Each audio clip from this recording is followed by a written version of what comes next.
Hello, everyone. My name is Taylor. And I'm Kelly. And we are the co-hosts of Jumping Bomb Audio, the #1 show all about the world of Joshi Pro Wrestling. Episodes drop every other Monday, where we discuss the biggest Joshi news, review shows, and preview the hottest upcoming Joshi action. So whether you're a new fan or an old fan, we've got something here for you at Jumping Bomb Audio.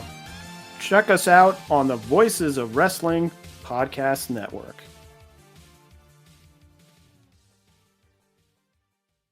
Hello, do you like New Japan Pro Wrestling? Are you a Shin Nihon freak? If so, check out the Super J-Cast with Joel and Damon on the Voices of Wrestling Podcast Network. And even if you fucking hate New Japan Pro Wrestling, listen to the Super J-Cast anyway. Not just for our great show reviews, analysis, and pastrami sandwiches, but there's also usually some dick jokes somewhere in the obligatory opening 30 minutes of absolute nonsense we chat about every single week. That's the Super J-Cast for all the best talk about New Japan Pro Wrestling, crisps, and pornography. If you're a podcast host, listen up, this one's for you. My name is Allie Jackson. I'm the host of Finding Mr. Height, a dating and relationship podcast that I've been doing for 4 years now, sharing my positive and practical approach to dating that's built on my own life experience. And I wanted to share another experience that I've had, my secret behind monetizing my show. It's called Red Circle, and I was just telling my colleague about how much I love their platform. With Red Circle, not only am I getting a seamless hosting experience, but I also love the support I receive in ad sales. It's not just typical ad sales either. It's targeted opportunities based on my show and my life. And the platform is super simple. You just set your preferences and Red Circle matches you with sponsors that align with your show. You can vet every opportunity and their platform gives you great analytics. More recently too, my Red Circle team has brought me opportunities outside of my podcast on social media to really augment the podcast partnerships, bring them full circle. I just can't recommend them enough. If you want to give it a try, go to redcircle.com to get your free trial. That's redcircle.com for a free trial. This podcast is a member of the Voices of Wrestling Podcasting Network. Visit voicesofwrestling.com to hear the rest of our great podcasts, as well as show reviews, columns, opinions, and updates across the world of wrestling.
Omakase. It is episode number 255. Take two. This time I am joined by a returning guest, my longtime friend, Mr. Bryan Quinlan. Hello, Quinlan. How you doing? Good. How are you? I'm good. Hopefully take two works this time. So we had a whole intro that did not want to take. So now we're re-recording it, which it's happened to me before, but it's always a little awkward. So going to basically repeat a lot of the same stuff we just said. But yeah, as we were talking about before the recording decided to stop working, you were watching the New Japan Soul show from today, because we're recording this on July 4th from the Tokyo Budokan, and the crowd was way, way down from last year. Only 1,300 people showed up, which was not a huge surprise to me, given that this Naito's backyard, and they obviously do not have Tetsuya Naito anymore. But yeah, kind of reiterates, I think, that they probably should have just given that man whatever he wanted to keep him around, because, that show basically bombed today. Yeah, I was saying to you how I've only watched so far the two pre-show matches, and sometimes when those matches go on, the show isn't full yet, so I was thinking, oh, maybe there's just more people that are going to come in, but what you said, that won't be the case when I watch the main show. It will still be empty. And I remember thinking, didn't the show do in the same building a year ago over 2,000 people, and now there's how many did you say? 1,300 today. 1,300. Yeah, that's not good. Around. I mean, that's not the exact number. But it was like 13 something. So yeah, really down almost 1,100 fans from last year. So, I mean, the only other factor I think is they've really cooled off Gabe Kidd with this Death Riders nonsense, and he was obviously the main event. Obviously, they have, yes. I just noticed he doesn't get the reaction he used to, I think. Yeah. I mean, if you told me, because remember the moment, obviously, that happened at Wrestle Dynasty, with Tanahashi crying and everything? I mean, that went viral on Japanese wrestling Twitter, just like it did on Western Twitter. And if you had told me those two were going to face each other later in the year, and the show would possibly be New Japan's biggest bomb of the year, attendance-wise, I would have been stunned. So, I mean, I don't know. They've done a really good job killing him off with this nonsense. Yeah. Yeah, and honestly, I never thought he would end up getting a job in AEW, considering certain things that happened earlier this year with certain people getting suspended. But I thought certain promoters would be angry at him, but I guess not. I'm not saying they should have or shouldn't have been. I'm just surprised. But yeah, and also I'm still in shock that Naito's gone to this day, because I just thought I couldn't believe New Japan would let him go. They have to know that. Didn't they see how many people were buying his merch and wearing them to shows? They had to know things would get bad. They should have given him literally whatever he wanted, but they didn't. So we're going to see where that goes, but it's not looking good right now. Yeah, I mean, definitely. I definitely don't think they're going to be coming back to this building anytime soon, because they ran it, I believe last year was the first time they ran it in 20-something years.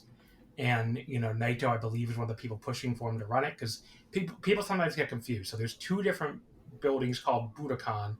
One of them, the more famous one, is the Nippon Budokan in Tokyo proper. And then weirdly, the one that's called Tokyo Budokan is actually out in a suburb of Tokyo, because Tokyo is the name of the city and a prefecture. So it's I think 45 minutes outside, I believe, by train, from downtown Tokyo. But yeah, so this is the more obscure building of the two.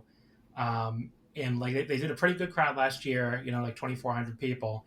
But again, it's Naito and Bushi's hometown. This is where they're both from.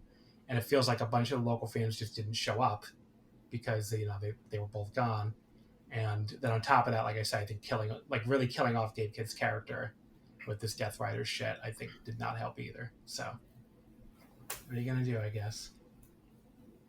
I agree. On top of that too, it's isn't it so weird that they didn't put Hiromu in the G1? It's you think you want to keep the LIJ fans happy right now and keep them coming to shows. Maybe if Hiromu was in a G1 qualifier on this show, that would have been a draw, Not putting Hiromu in the G1. I mean, I thought when Naito left and Okada's left and Ospreay's left, I thought, well, at least Taichi will get his spot in the G1 again. But I was wrong about that. Yeah. I kind of figured maybe Ishii wouldn't get it because I'm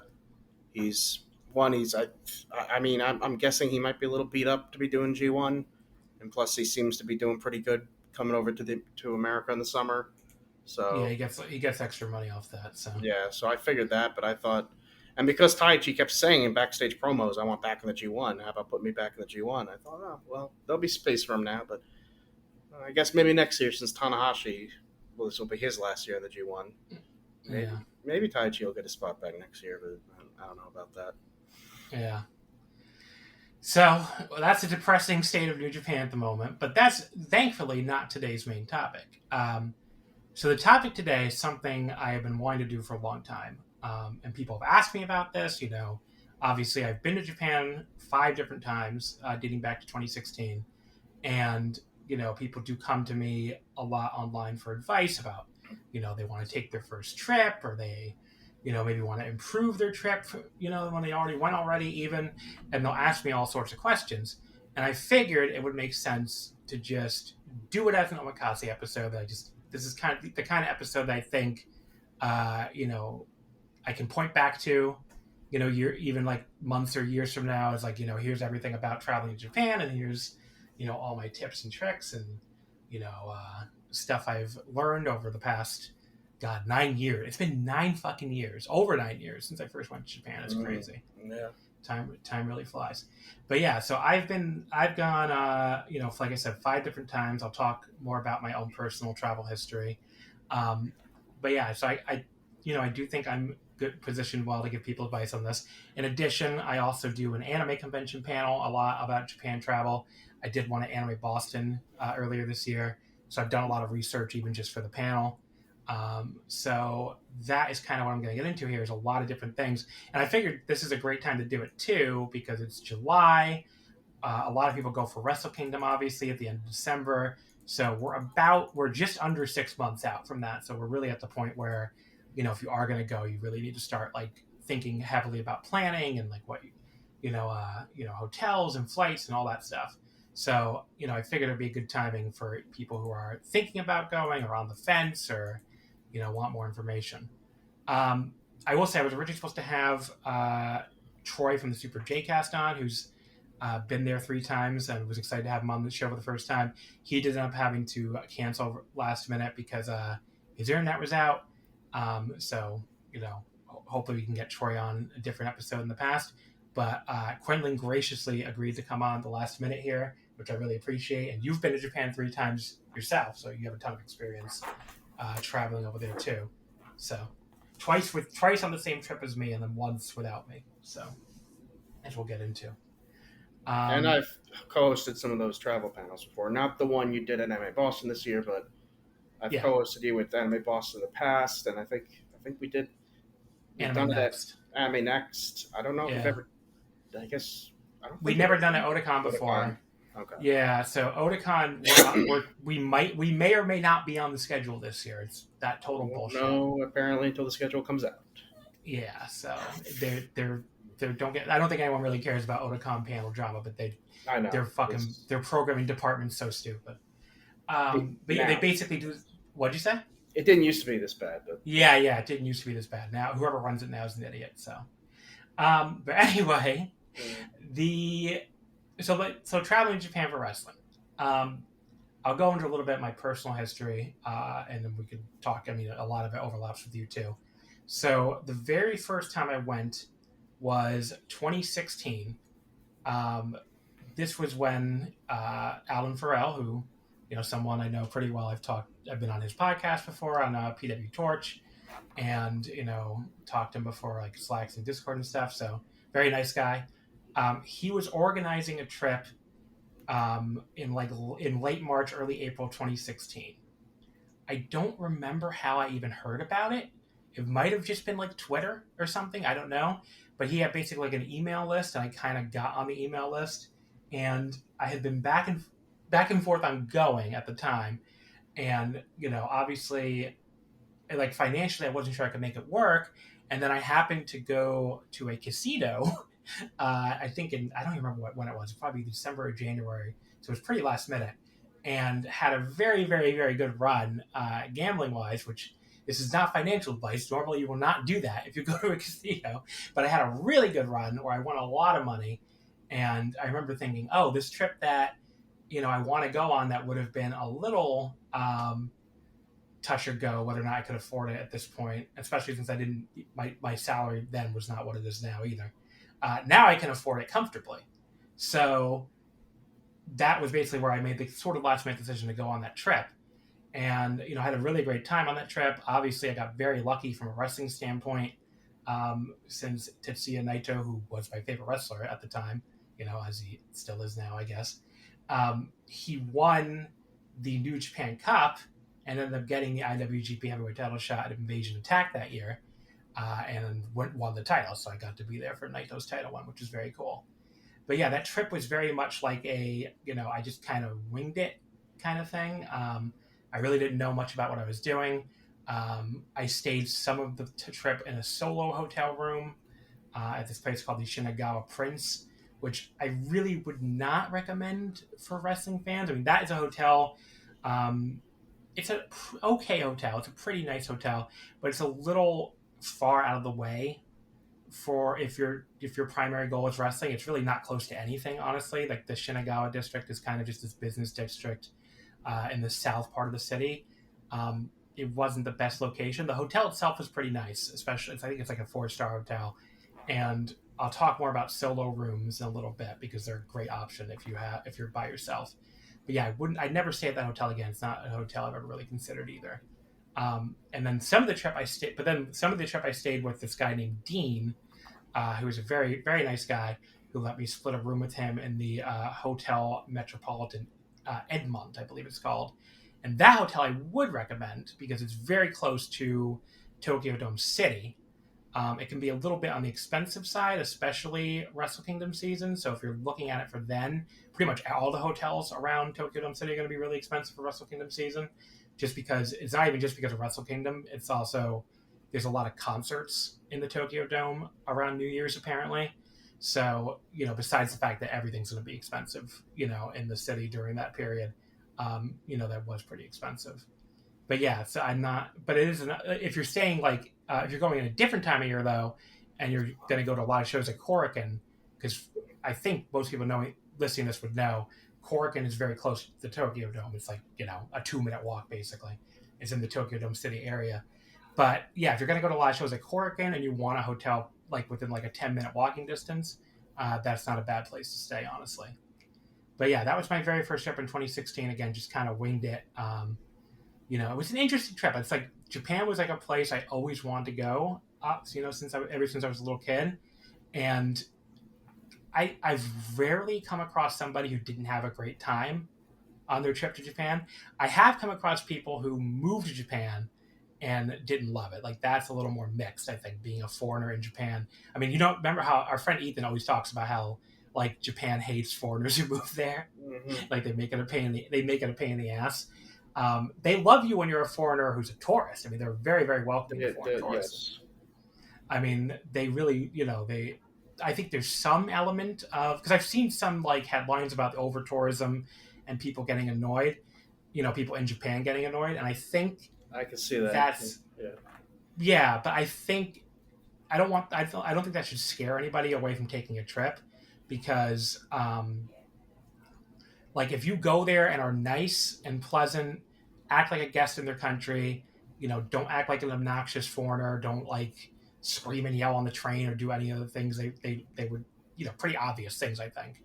And there are things that are a little less obvious that they probably won't be too annoyed by, because they just assume, oh, I guess they don't know. But there are, if you do some research, there are little things you'd be like, oh, I mean, there was something I know you didn't find out until very recently that I found out on my last trip, that I think this is just with alcoholic drinks, you're not supposed to pour it yourself. You're supposed to have someone else pour you.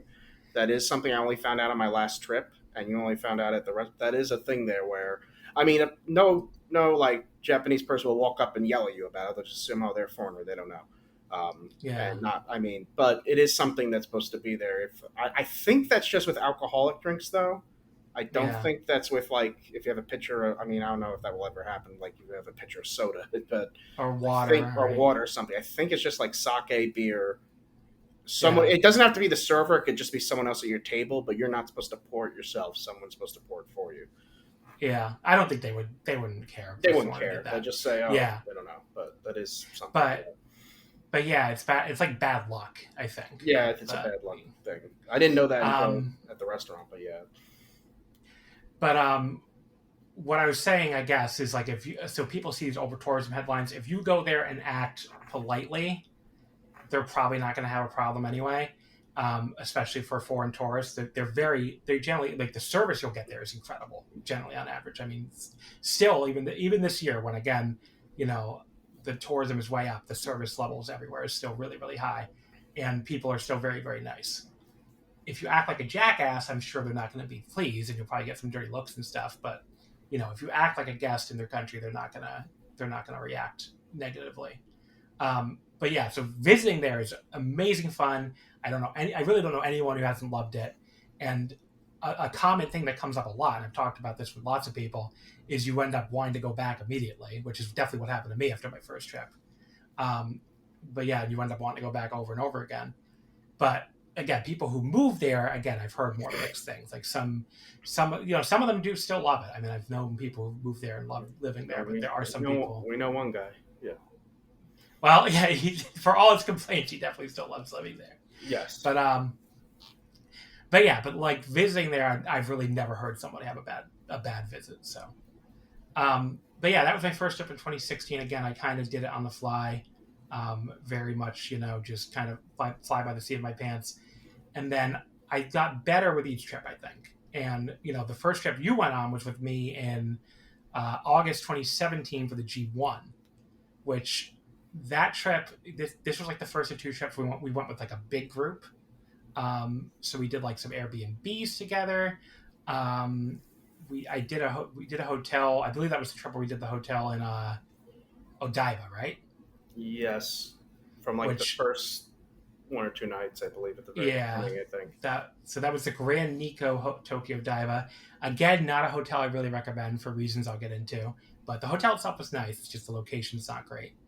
I want to point out this will probably be my first and only trip in August in Japan because it's so hot. I don't know, and that was a mild. I mean, that wasn't nearly as bad as most August. It gets really, really, really freaking hot, especially in August in Japan, like insanely hot. And I think there were days where it crossed 100 Fahrenheit while we were there, and that was still mild. And it's like 90 to 95% humidity too. Yeah, and another big problem. The humidity is almost worse than the heat. Yeah. The humidity's worse, and to make up for that, and they do the opposite in the winter, but in the summer, they completely, all businesses pump their buildings full of AC. So you go from being in extreme heat to freezing cold when you walk in a building to the point where you feel like maybe I should bring a jacket. And I thought Americans loved air conditioning. Oh my God. Like Japan loves it even more than we do. And I only found out because my last trip was in December. I mean, I had heard this. They do the opposite in the winter.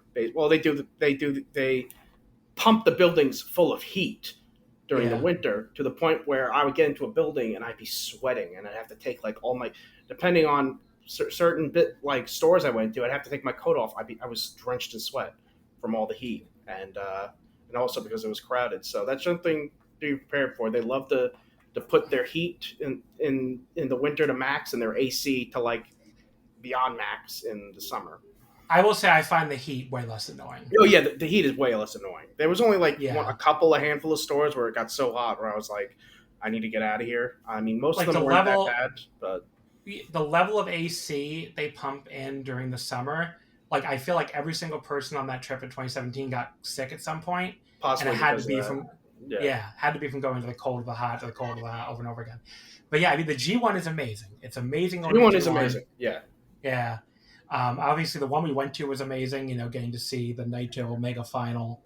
Some of the greatest matches I've ever seen live. Also Okada versus Omega 3 we also saw. I didn't really like that one that much. And the Naito Tanahashi match from the Naito Tanahashi's amazing. That's still I think that's the biggest pop. For people who say the Japanese don't make noise, I still think the biggest pop I've ever heard live was when Naito got the ropes during that match where I think what did Tanahashi have in a clover leaf or something? He had him in a clover leaf. Remember, that's how he beat him at Dominion. Yeah, and he got the ropes, and the crowd exploded. I've never heard, and I was in the building when Austin Aries beat Samoa Joe. We both were for Ring of Honor World Title, and I've been at WrestleMania Royal Rumble, but that crowd went insane when he got the ropes. Yeah. So definitely want a really cool experience from a wrestling standpoint. And we went to Peter Pan too, which was cool. I mean, that show was just it's like 7 hours long. Yeah, it's just a very unique experience. And we got to see one of the biggest moments I'll never forget when Shibata walked out. That's true too. After, we kind of got spoiled because I think I read online right before he left that he was out of the hospital, but I still did not. That didn't mean he was going to show up. Yeah. I still did not expect to see him walking after the ring. Even that, I thought he was still that was an amazing moment. I remember everyone in the building was crying. Ethan, who had no idea what was going on, he was like, what is happening? Why is everyone crying that this man is walking to the ring? And we had to explain it to him. And look, we had Ethan there to translate what he said, which I believe was, "I'm alive, thank you." And then he said I'm alive, that's all. That's all he said. That's it. Yeah. Because that's all is basically his catchphrase at the end. but yeah, I mean, I can't say it's not worth doing once. Because the G1 is so cool, but I would never do it again. When they were going to have the G1 in the fall in 2020 because of the Summer Olympics, my original plan was to go. Oh, yeah, you were going to go. Yeah. Yeah, because I was like, I can finally see a G1 again without having to brave the August humidity and heat. And then obviously the COVID for thing obvious happened, reasons. So, yeah. Yeah. So I don't know. And the G1 ended up running. Didn't they run in the fall anyway and run up like it did run in the fall? Olympics? It ran in the fall 2. No. It ran in the fall 2 years in a row. Oh, okay. Because 2020 they kept it in the fall because they took so long to come back. Oh, and then 2021. And then 2021 the Olympics were in the summer. They moved the Olympics back a year and they had run in the fall 2 years in a row. But yeah, but I couldn't go then either because the country wasn't open yet. Yeah. Because it opened, I believe, the end of 2022. Yes. Because remember all our friends like ran right over the to second go. It was Ethan vanished in a puff of smoke. But yeah. Yeah, and our other friends also went right away too, which I thought was a mistake. Because I thought, and they all said it was weird. Whereas I waited one more year, and I'll get to that in a sec. But I basically waited one more year, and by then it felt completely normal. And I'm sure it felt normal. I was supposed to go on that trip, but I wasn't at a good place financially to go at that point, so I didn't go at that time either. But then the third trip I took, which was also your second trip, was 2019. We went in late May, early June. I was late May when we left. Okay. Yeah, so we went to the Bsky Super Junior Final, which was the only year they ran it in Ryogoku, which was the Shingo Ospreay final, which obviously was an incredible match. And then Dominion, when we saw the Naito Ibushi match where they tried to commit murder. Yeah, I lost my mind screaming, "Oh my God!" when I thought I watched Ibushi die before my very eyes. Also, I had the debut of Kenta, if you remember. For New Japan. A pretty crappy Okada Jericho main event. Yeah, I was about to say that match that was there. That had a weird ass finish and never went anywhere. But okay. That's also where I threw a soda can at Harold May by accident. Yeah. I couldn't believe you didn't recognize him. Like, who do you? Well, I didn't even see him there. That middle-aged, tall white man, like in a suit, standing in the corner by himself. Who did you think he was? I guess you didn't even notice him. Yeah. So I threw my can in the garbage can, my little can of Coke, and I didn't see a person standing there. I just saw him when he jumped back because the can almost hit him.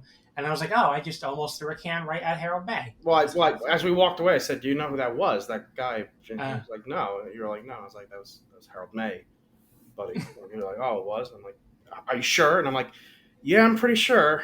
Like, why is a white guy standing in the shadows by himself in a suit? Like, it was definitely him. Because I also saw him before we went into the building. He was outside taking pictures with fans. Yeah. So, and plus I know what he looked like, but yeah.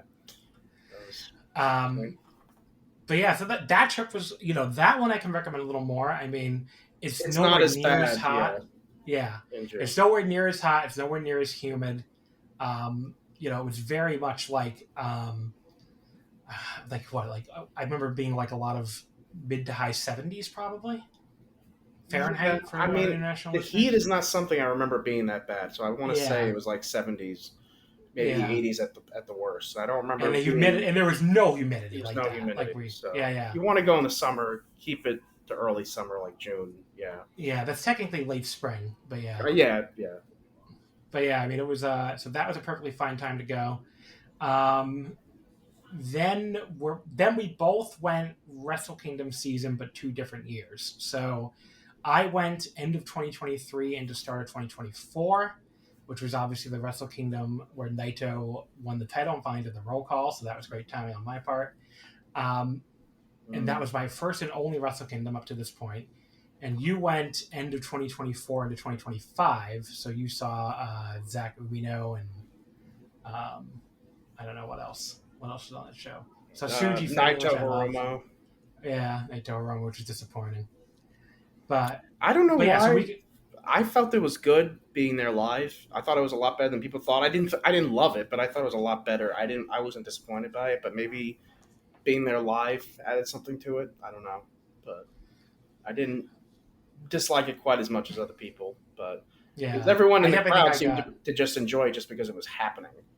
I see, and I think that helped. But I unfortunately did not see the other show, because I had my trip. I still remember the moment I found out about it because it was at Forbidden Door. I had my trip all planned out.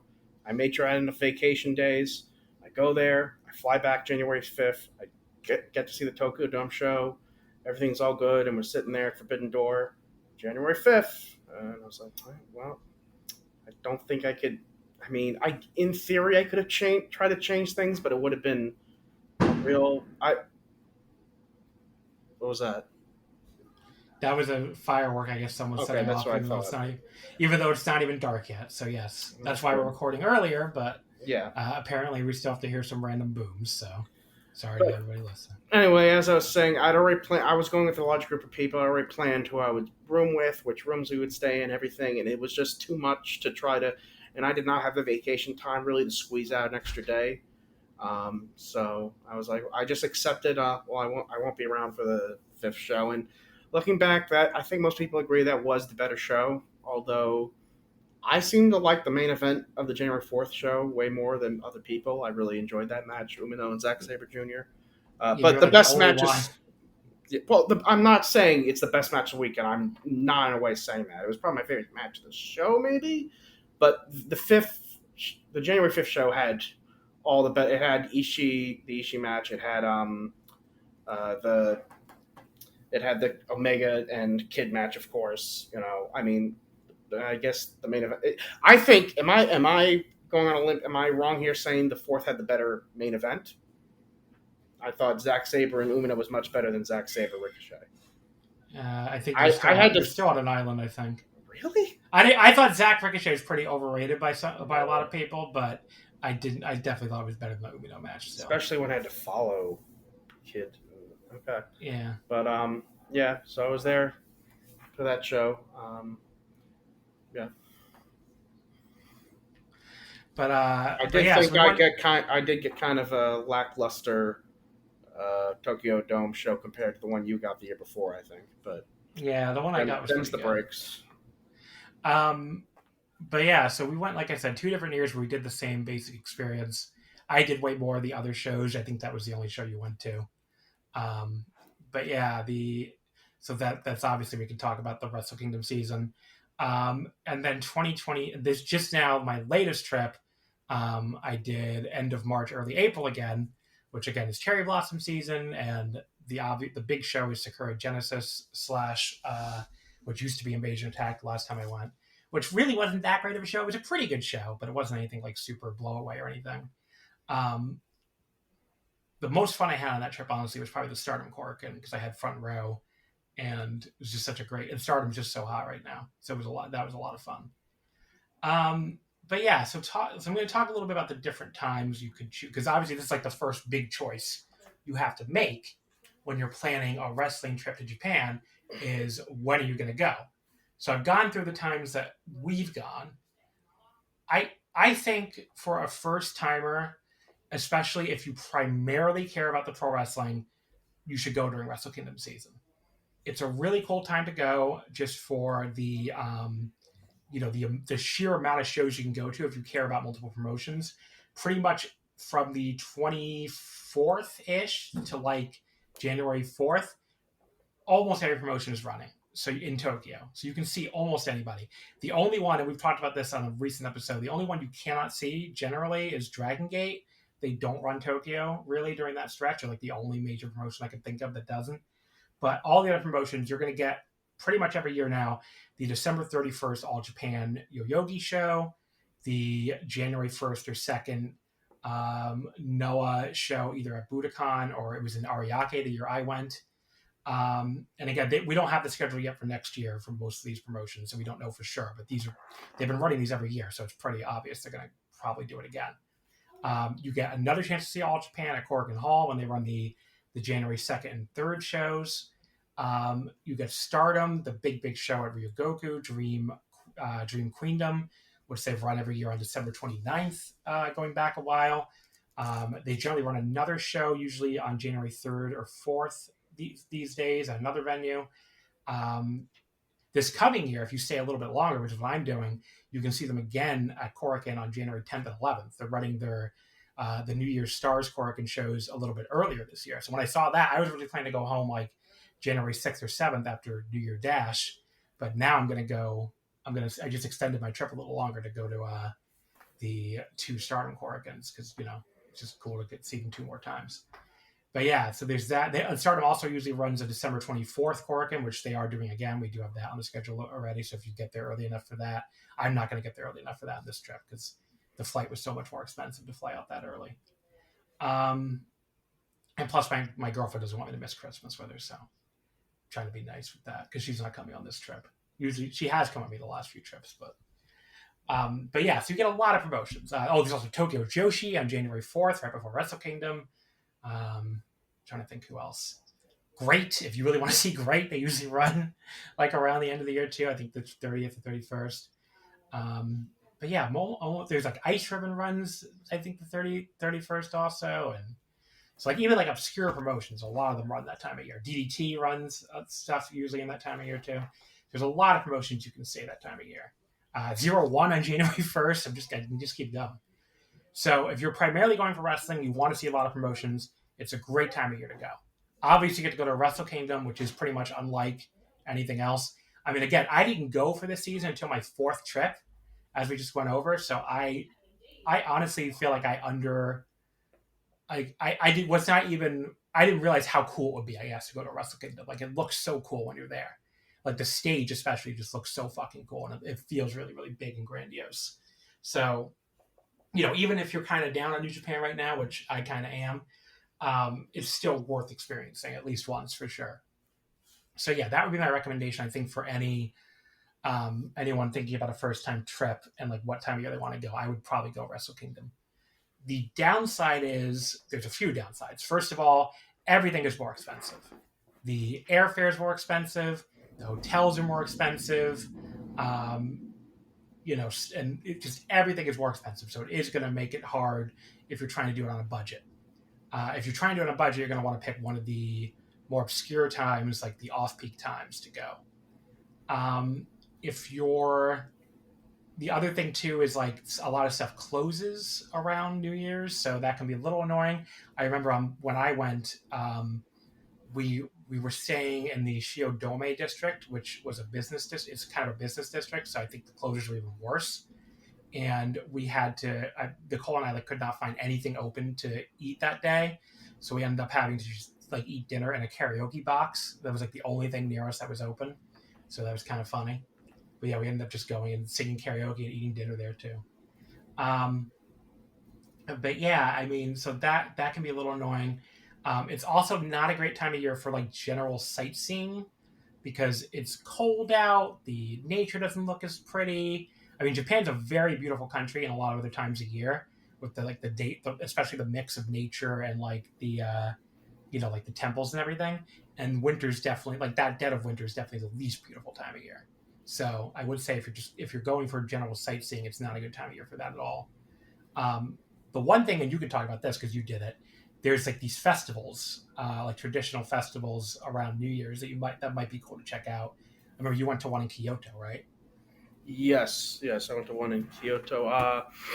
They're very crowded now, though. You were telling me. Extreme. I don't know if that's something new, if they were always this crowded, or I mean, this was my first time I've gone this time of year, like as you were saying, in December. It was also my first time going post-COVID. When the crowds have gotten even bigger in general. Yes. And I don't know if I'm assuming it's a combination of people tend to go there around that time of year, and also because Japan is a cheap vacation now, other than the airfare, because the yen is so weak, everything is cheaper. Because there were so much more people, especially foreigners there. But there are parts of Tokyo. There's so many foreigners in Japan right now. There's parts of Tokyo where like you can only see white people. Yeah, that happened to me several times. One day I went to like a 7-Eleven or a Family Mart, and the only Japanese people in the store were the workers.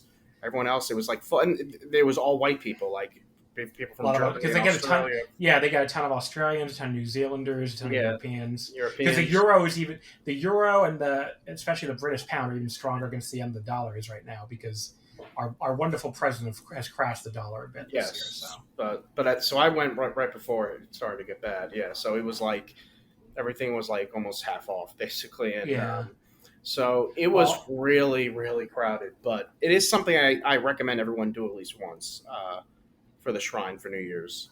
It is a surreal experience seeing all these people here, and the food was really, really, really good at the food stands. The one issue is I didn't realize until after another thing that people that live there know and foreigners won't. Like, I know obviously you're not supposed to throw your trash around. Obviously, I think everyone knows that.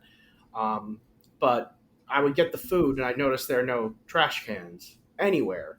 So every time I ordered food, but by the end I was like carrying like in my pockets all this, I mean, there were little things like napkins, little containers the food was in, but it was starting to add up. And I found out afterwards, I believe you're supposed to eat what they give you and then hand that trash back to the person you ordered it from, and they will throw it in the garbage. I believe that's what you're supposed to do, and I only found that out afterwards. But yeah, and also, I mean, the only other issue was, and the people I was going with warned me about this. There's one bathroom, it's outdoors. The sink to wash your hands is also outdoors. It only has one temperature, and that's freezing cold. So I just decided, a lot of Japanese things are like that in general. Actually. Yeah, and it was already pretty cold outside, and wash your hands with freezing cold water. I decided, unlike everyone else, I'm not going to drink. I had one beer, and that was it, because I'm going to wait to go to the bathroom when I get back to my room, because I don't want to wash my hands in that freezing cold water. I don't want to use so. But other than that, it was fun being with everybody outdoors and at this shrine where they were celebrating, the end of the year. And also that looking at that line to do the first, what is it? The first New Year's prayer, I guess, at the shrine. Yeah, it's like I believe they do. There's like a good luck ritual they do, I believe, for good luck for the rest of the year. I believe that's what they're doing. Everywhere I was, I saw the line, but I never saw the end of it. But the line just went on and on and on around everywhere. Where it led to, I don't know. It was I think, apparently people like wait in line like all night, basically, to do that. So that's why I noticed the place I was staying at, that was the one time I was staying at a different place than everyone else that I was on the trip with, because the place they were staying at sold out so quickly, because that whole area, we all bought our rooms in Kyoto for New Year's months before we bought anything else, because that was going to sell out the earliest. But I was able to get a place about a 6-minute walk from where they were, and the place told me, just so you know, we lock the front door, and this is the only place I've stayed at in Japan that does something like this. We lock the front gate and the front door at midnight, so be back in your room by midnight. But we will obviously make an exception on New Year's Eve. They made an exception; they didn't lock it at all, because I think I was the first person back that night, even though I was back at 2 a.m. But that was staying in that hotel. But because I think everyone else was pretty much just staying in line all night. And this was a traditional ryokan, right? Yeah, this was a traditional ryokan. Because most hotels you're not going to see anything like that. Yeah, they're not going to do anything like that. This was the only time I saw that. But it is because it's traditional ryokan, I believe. But yeah. So I do recommend everyone do that at least once. Go to a shrine. Just know it's going to be very, very, very crowded. I will say a traditional ryokan. A traditional ryokan, people don't know what that is. It's almost like a Japanese bed and breakfast, is the easiest way to describe it. Like a real, not Airbnb, like a real bed and breakfast. So yeah, they tend to have weird rules like that. I've never stayed at one, but I've heard about that. So, but then you also tend to get you get food included, even dinner usually, I think. So. And this one gave me some tea and snacks when I first arrived. It was very nice. Yeah. So yeah, Wrestle Kingdom season, I would recommend it, but with these caveats, I guess, is what I would say. To go further into winter, mid-January to mid-March, that's like an off-peak season. So if you're looking for a cheap time of year, that could be it. Wrestling-wise, I can't think of a ton there. I mean, you get New Beginning in Osaka in late February, which actually I was going to ask Troy about if he had been my guest, because he went for that one year, and I don't think I've ever heard about any other foreigners going that time of year, so I was curious to ask what that was like. But yeah, you have New Beginning in Osaka. You really don't have a lot of other big shows from other promotions. I can't really think of anything. So it's it's really just like New Beginning Osaka as far as I can think. But yeah, so that could be a good time to go if you really want to save money. And I guess the further you get into March, the more mild the weather is going to get. But then once you're into cherry blossom season, which again is when I've gone twice, late March, early April, now the prices skyrocket again. The flights and the hotels are very expensive because a lot of people want to go see cherry blossom season. It's very famous in Japan to see all the flowers blooming and everything. It's an amazing time of year to go. Again, cannot recommend it enough if you have the money to afford it. If you want to go see like the scenery of Japan, they plant so many of these cherry blossom trees and they look amazing, with the temples and the shrines and everything. So it's an amazing time of year to go. I really cannot recommend it enough. You get Sakura Genesis for New Japan, obviously. You can also go to the All Japan Champion Carnival opener, which I did this past year. There's probably a start in Korakuen in there. I'm trying to think what other shows I went to on this trip. Went to a couple other Joshi shows in Shinjuku Face. I don't think there's anything else big. Not thinking of anything. But yeah, I think it was just Sakura Genesis for big shows. But yeah, so it's a good time here to go with a pretty good balance between there'll be wrestling shows to go to, but if you care more about like the scenery and like, sightseeing, it's a great time of year for that. So definitely recommend it for that. Again, the big negative is it's very expensive.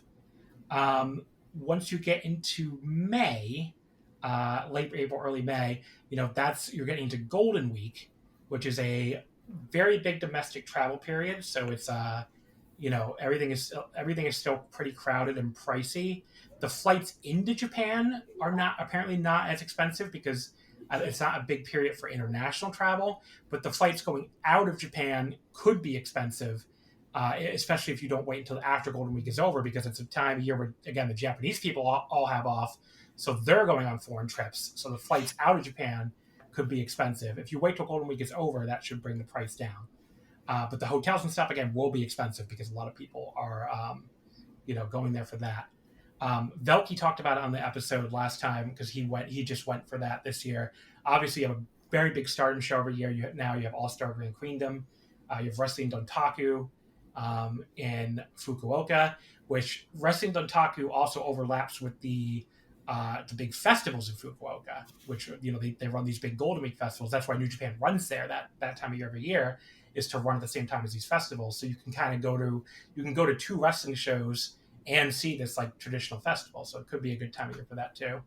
It's something I want to do someday. So something I'm thinking about. But again, just be expensive. Be prepared for everything to be crowded and everything to be expensive. Again, it will be at the end. If you go for wrestling season, by the way, it will be also. So, not even just wrestling fans, but obviously a lot of people have off. A lot of people travel that time of year. So, summer, we talked about it. I mean, it's incredibly hot and humid. Mm-hmm. You really got to be ready for that. And again, it's not cheap either because a lot of people can only travel in summer. Like, if you're a student at all, or if you work in the school system, you're pretty much only can go in the summer or the holidays. So that does drive up the price. You do have, besides the wrestling, I mean, there's a lot of big wrestling in the summer. There's the G1. There's Dominion, which we talked about. There's Stardom has a 5-star Grand Prix. Trying to think what else runs in the summer. Yeah, I don't think there's because now the Noah tournament, the what's it called? The N1 doesn't usually start until September now. So I guess that's like late summer. But yeah, I mean, it's an interesting time to go. It's very, like I said, still expensive, but I would really like caution because of the heat and the humidity. It's really, really, really hot and really, really, really humid. If you're interested in like Japanese music, there's a lot of Japanese music festivals, and some of them actually have American bands too. So maybe it could be worth going for that. There's a Fuji Rock Festival is the big one in, I believe, the biggest rock festival in Japan. That's every summer. There's also a Tokyo Idol Festival, which our mutual friend Ethan is at every year. So if you want to see some idol bands perform, that would be a time year to go to that in Tokyo. It I think is. That's August, right? That's August and almost entirely outdoors, I believe. So it's so is Fuji Rock Festival. Yeah. The one thing I've heard people say, we didn't do this on our trip. If you want to try to escape the heat a little bit, you should it's a good time to go to Sapporo, because that's the northern island, or Hokkaido, I mean, is the island. Yeah. Hokkaido is the northern island, and apparently the summer is much more mild there. So on average, if you do want to go in the summer, go to the G1, but then escape the heat a bit, you can go to Hokkaido, and that apparently is a good way to escape the heat. So that's just a tip I would give. The other thing too, that'd be true, yeah. Yeah. Also, if you want to go to Komiket, which did come up in one of the questions, I think. So people who don't know, Komiket is like the big. It's like I don't know what's the easiest way to describe it. It's like a huge. It basically stands for comic market.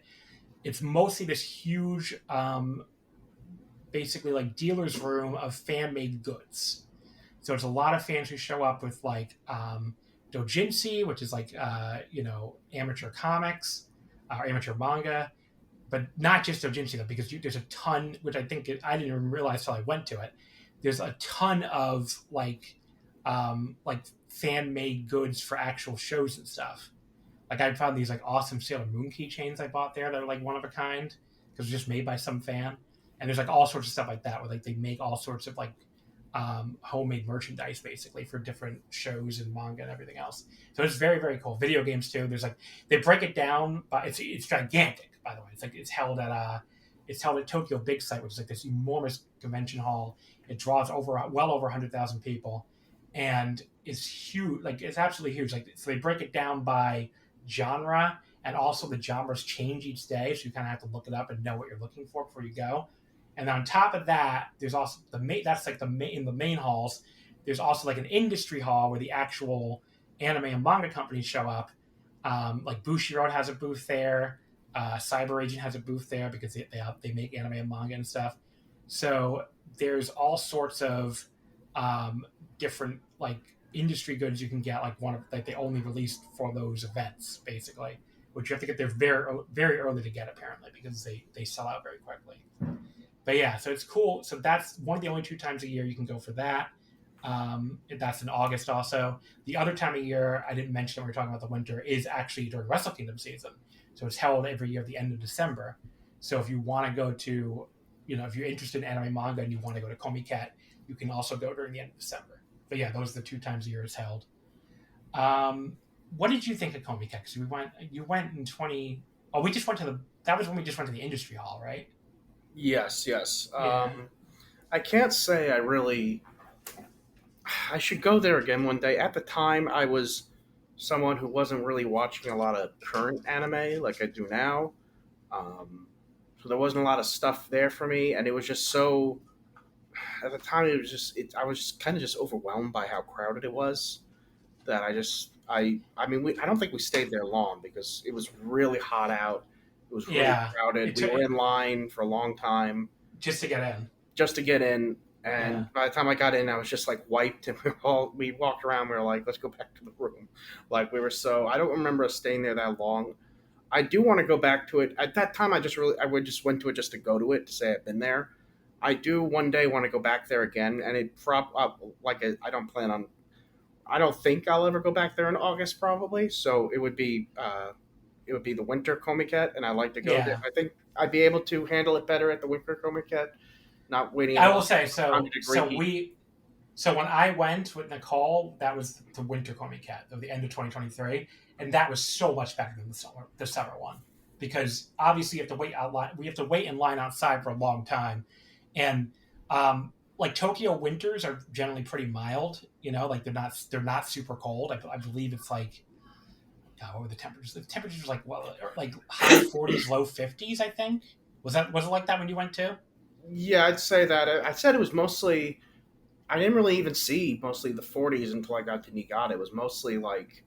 50s, yeah. I mean, in Niigata, it was pretty. In certain parts of Niigata, it was pretty cold. But what the hell is Celsius? What the hell is that in Celsius? Because I know we have a lot of overseas listeners. Yeah, 50 degrees Fahrenheit, guys, is 10 degrees Celsius. Yeah. So something around there.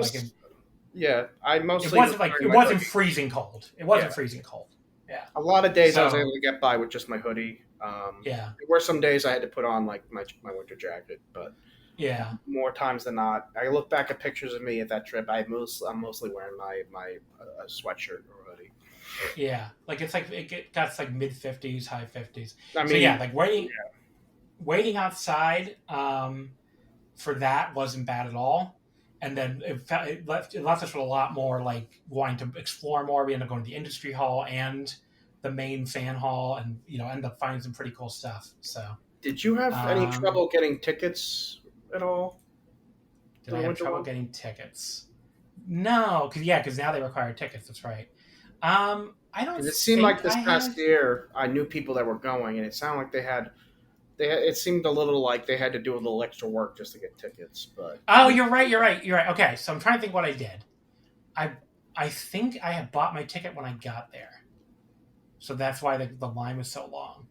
I tried to get our friend Ethan to buy it because they sell it a few different ways, and one of the ways I missed the online pre-sale for foreigners. There is like some kind of online pre-sale for foreigners, and I tried to get our friend Ethan to buy them because they sell them in random anime stores in Japan, because there's a million anime stores in Tokyo and all over Japan.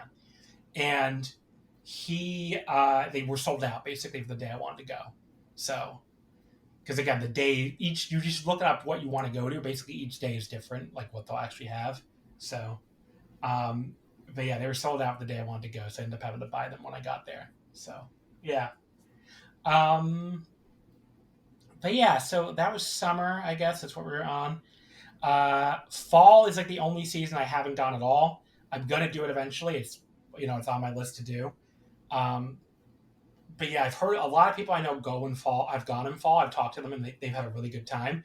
It's again sort of a down season, so it's not as expensive. The crowds are a little bit lower. It's getting cooler, but it's not really cold. I mean, we just said the winter's not that cold either, so fall definitely isn't. If the fall colors are supposed to look really amazing, I guess keep in mind they tend to start a little bit later in Japan than they do in America. I believe that's really more of like a late October to mid-November thing, depending on the part of the country. You won't see it if you go earlier in October. But yeah, there's a lot of like big-ish wrestling shows, that you can go to. There's King of Pro Wrestling in October, in the New Japan Ryogoku show. There's Power Struggle in Osaka in November. There's the Big Stardom show in Nagoya, which I think is early November, if I remember correctly. Maybe it's late October, I don't know. So there's some big shows you can go to. But yeah, so fall could be a sweet spot if people are looking again to save money. And the fall color is supposed to be really nice. It's just I don't have any experience with it personally, but I talked to people who have gone during the fall, and they did seem to really love it. So that is something I want to do eventually. But yeah, that's kind of like the time of year stuff. Again, I think my big takeaway for a first timer, I would recommend Wrestle Kingdom season, and that's what I'm doing again this year. I'm going at the end of December, so it's a really fun time to go. The other thing too that's just kind of cool about Wrestle Kingdom season is a ton of people go during Wrestle Kingdom season. So like you're pretty much, it's a good time if you want to go solo. If you don't have anyone to go with you, you can find other like Western wrestling fans to hang out with, because there's going to be a lot there. So, if you're on like Discord servers, you're on Twitter and stuff, you'll find other people who are going that you can like meet up with if you want to like, try to meet people. So, let's see. Let's talk about flights. Actually, why don't we do this? Why don't we talk about, because I got a question. Let me try to go through these questions. A great question from Will Young, who's actually been on the show before. He said, what is a recommended budget range when traveling to Japan? What is the expected cost of a trip in your experience? So I spent a little time thinking about this.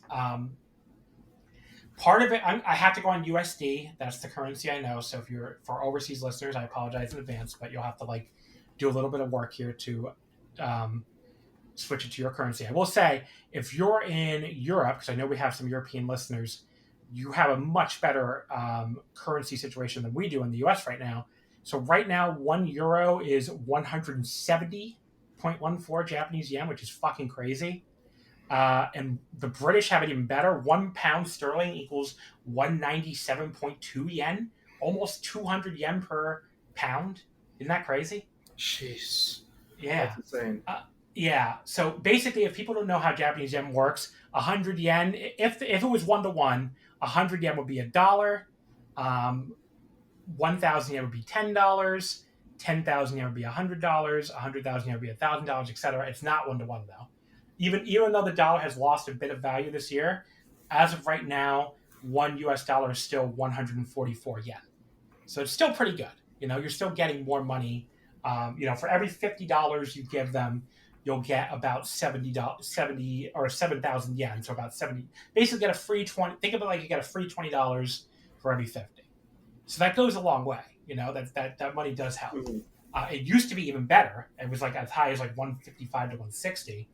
But it has fallen mostly because of fucking Donald Trump, honestly. There's a chance. I've been trying to keep up with like what they expected to do later in the year. It sounds like the yen is expected to strengthen against all these currencies as we get deeper into the year. So, projections I've read had it closer to like 130, 135 yen per dollar, but that's still going to be pretty good. I mean, you're going to get better. You're still going to get some extra value from your US dollar, and even the euro and the pound have a lot of room to give back, where you're still getting extra value for each one. When I first went in 2016, like every dollar was like 110 yen, I think. So, it's like I'm used to, it's been way worse than even that for when I've gone. And it used to be like $1 was like only like, it used to be the yen was actually stronger than the dollar at one point, apparently, which is kind of crazy to think about now. Wow. Yeah, in the 90s, apparently the yen was stronger than the dollar. So like a dollar would be like 90 yen. So, but yeah, so you're gonna get some extra value from that. So that's important to think of when you're talking about budgeting.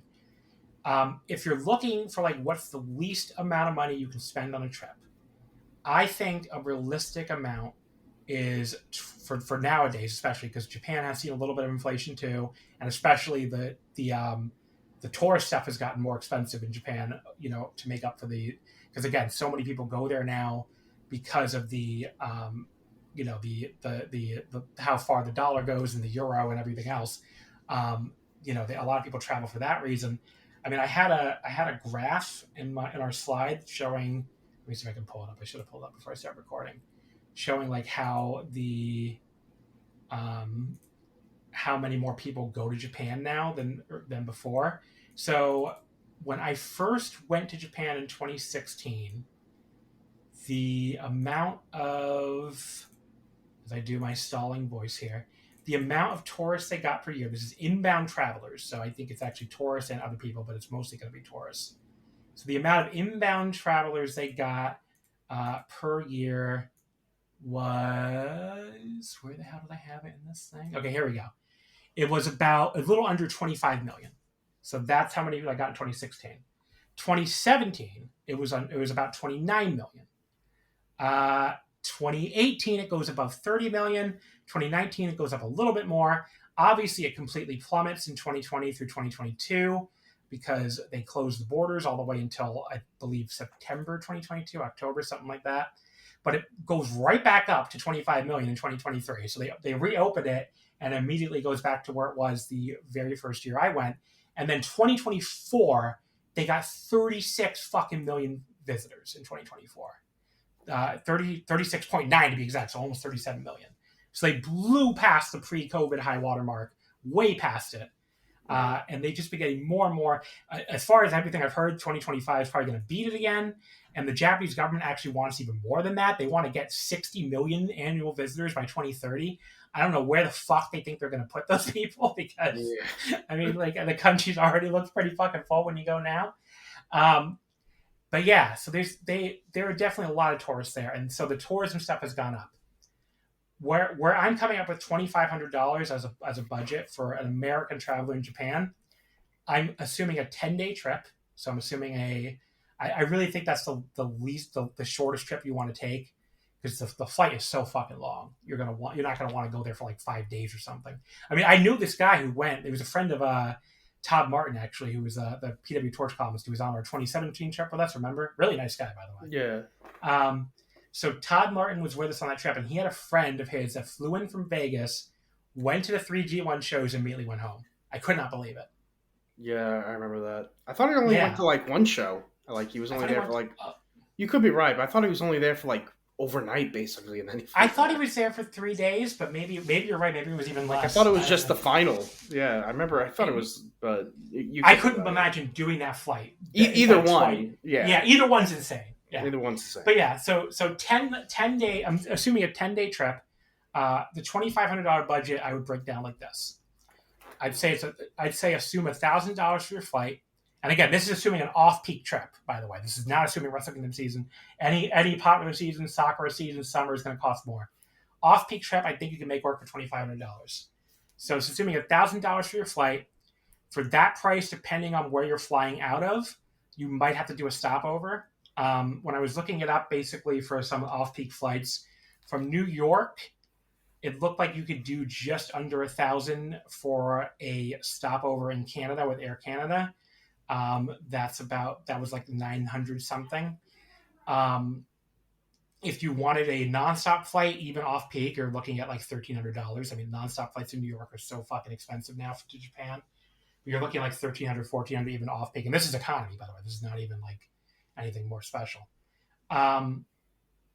If you're like on the West Coast, it's better. You can do nonstop in an off peak time for like $750, basically. So the West Coast people have it a lot better than we do, like out of LA or San Francisco. You can do a stopover. I don't even think a stopover saves you that much more money because it's just it's a shorter flight and they have more of them. So yeah, you can have a little bit more wiggle room with the flight if you're on the West Coast. You have a little bit less wiggle room on the East Coast, or even like I looked out of Chicago and Dallas, it was about the same as New York.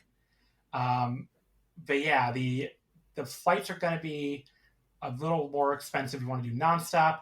You can get a stopover flight for around $1,000 off peak, especially. Peak times, you're talking about like $1,500 for nonstop and like $1,200 or $1,100 even with the stopover. So, but yeah, assume about $1,000 for the flight, and then I'm assuming $500 for food, which is about $50, which is $50 per day. Which again in yen you end up probably getting more like 70 to like maybe 65 if the yen drops off a little bit, so you get a little bit of extra wiggle room. And Japan food is not that expensive in Japan. Even if you try to eat 3 meals a day, you can make it work for like that amount of money per day, especially if you don't go anywhere fancy. So yeah, I'm assuming 50 per day for that. I'm assuming 50 per day for your accommodations. Again, you're going cheap here. If you're going off peak season, you can get like solo hotel rooms in a business hotel for that price. You can go even cheaper off peak if you want to do like a capsule hotel or a God, what the hell? Why am I blanking on the name for that term? Manga cafe or no, not the manga cafe. That's a super cheap. That would be the really cheap option. I can't think of the term. Hostel. I'm trying to think. Hostel. Thank you. So the hostels, which are a little more traditional than capsule hotel, those will be even cheaper on a off peak time of year. During a peak time of year, the business hotel solo rooms will be like, 90 to 110 a night. And then this 50 a night is what you'll pay for like the hostels and the capsule hotels. So, but yeah, so that can work. That price can work for you. If you split hotels with people, that'll be, you can get even cheaper. And we'll get into some other stuff too when we get to the accommodations. But yeah, so 50, around 50 day can work for accommodations. And then the last 500 is like other. So that's wrestling shows tickets. And again, you're assuming mostly cheaper seats for this price range. Whatever like limited merch you're gonna buy. Whatever else other stuff like local travel. I assume you're not gonna leave Tokyo with this budget. But yeah, so like local train travel with the local trains are not very expensive. But yeah, so like. You're looking around. I think you can make a 10-day trip work for $2,500, especially again off peak. I think that's the minimum budget that it would take to do it. Do you disagree? I was actually going to say, like, to answer this question. I mean, I think you hit it on nail on the head because I was going to say between $2,000 and $3,000. So yeah, $2,500 is a good. I think $2,000 is a little low for nowadays. Yeah, $2,000 is stretching. If you if you starve yourself and get like. if you find a great deal on the airfare, like stay at only like the cheapest places possible, and like starve yourself or some meals and stuff, maybe. But like again, the airfare is such a huge chunk.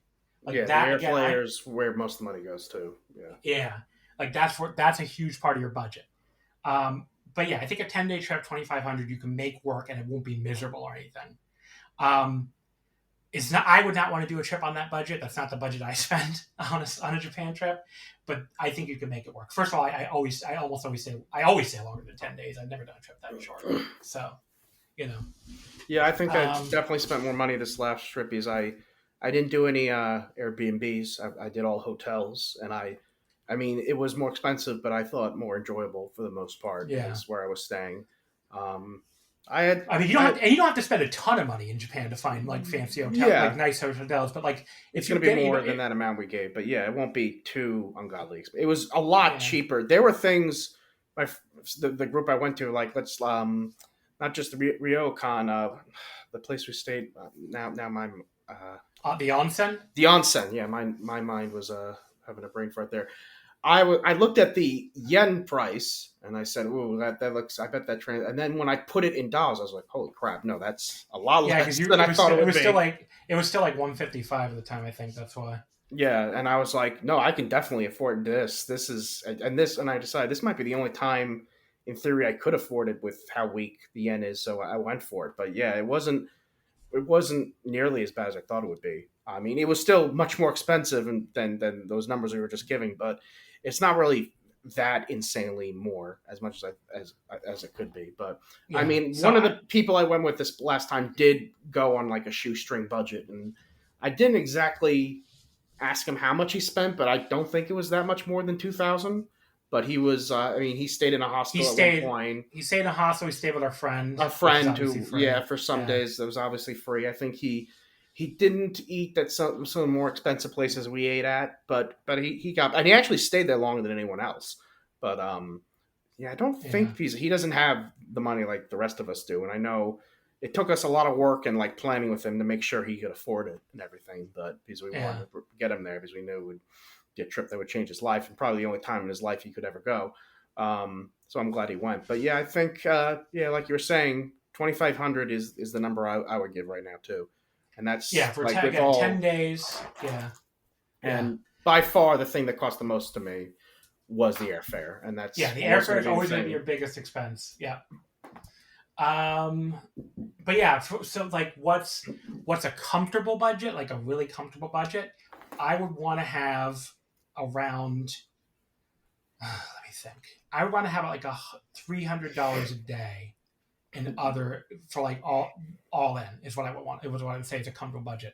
So $300 a day, I'm saying accommodation, and then again, this is also saying the dollar goes far over there. I'm saying $300 a day for like accommodation, food, wrestling tickets, and I buy some really expensive wrestling tickets, so I might be a little bit higher. But yeah, I think I'd probably spend around like $5,000 each trip. I think that's probably what I spend. Maybe even a little more than that, because we do stay at Nicole and I have stayed at some really nice hotels too. Some of those I booked on points though, so the booking on points does help a lot. Now, if I didn't really want to get into like point travel because it's kind of its own thing, and there's a lot of resources online for points travel. But if you use your points in Japan, it's not a bad place to use. Like if you're already like in the Hilton or Marriott ecosystem and you have a lot of points, the cash rates on the fancy hotels are really, really, really high in Tokyo, especially. So it could be a good place to use your points and get like good value, like dollar per point. So that's what I did. Nicole and I booked the Conrad on our last two trips with my Hilton points. That place goes, even with the yen against the dollar being what it is, that place goes for like between $800 a night and like $1,200 a night, depending on the time of year. I think when we went, it was more like in the $1,100 a night range, both the winter and the spring trip. But because I have a Hilton credit card, so I have Hilton Diamond, and I think you either silver, gold, or diamond. I think you can book 4 nights on points and get the 5th night free. So we did that, and I also had a free night certificate that I could use too. So I ended up having 6 nights at the Hilton Tokyo basically for free. They offered me a paid upgrade to a suite that I ended up taking, but even that was only like $100 a night or something USD. So for a suite at the freaking Conrad, that was great. So if you have credit card points, it can be a great use of them there.